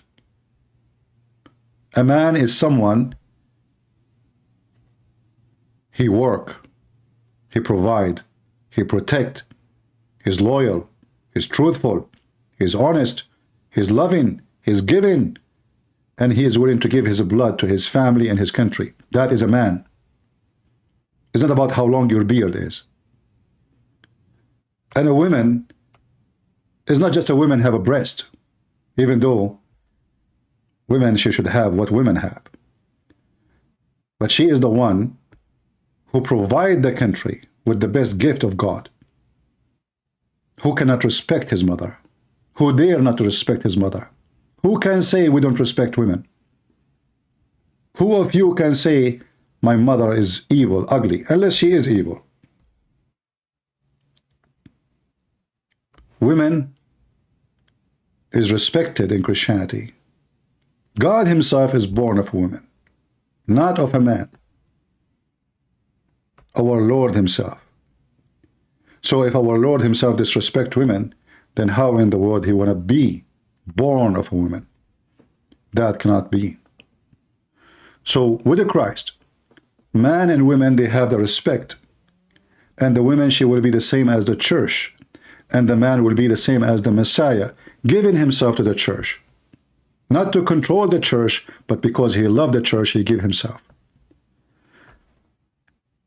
Women and men in Christianity is exchange of love, of unity. That's why the man, he leave his family and he leave his parents and he become one with his wife. One, not two. So what we learn from Christ, how to establish unity, and unity is victory. Remember, divide and conquer. And this is what the devil trying to do to this country, trying to divide us between liberals and atheists and progressive and, communist and all this madness. So the nation will be destroyed. So fight, be strong, be smart, be vigilant. Wisdom will come from your mouth. Good will act by your hand. And the Lord will give you what you deserve.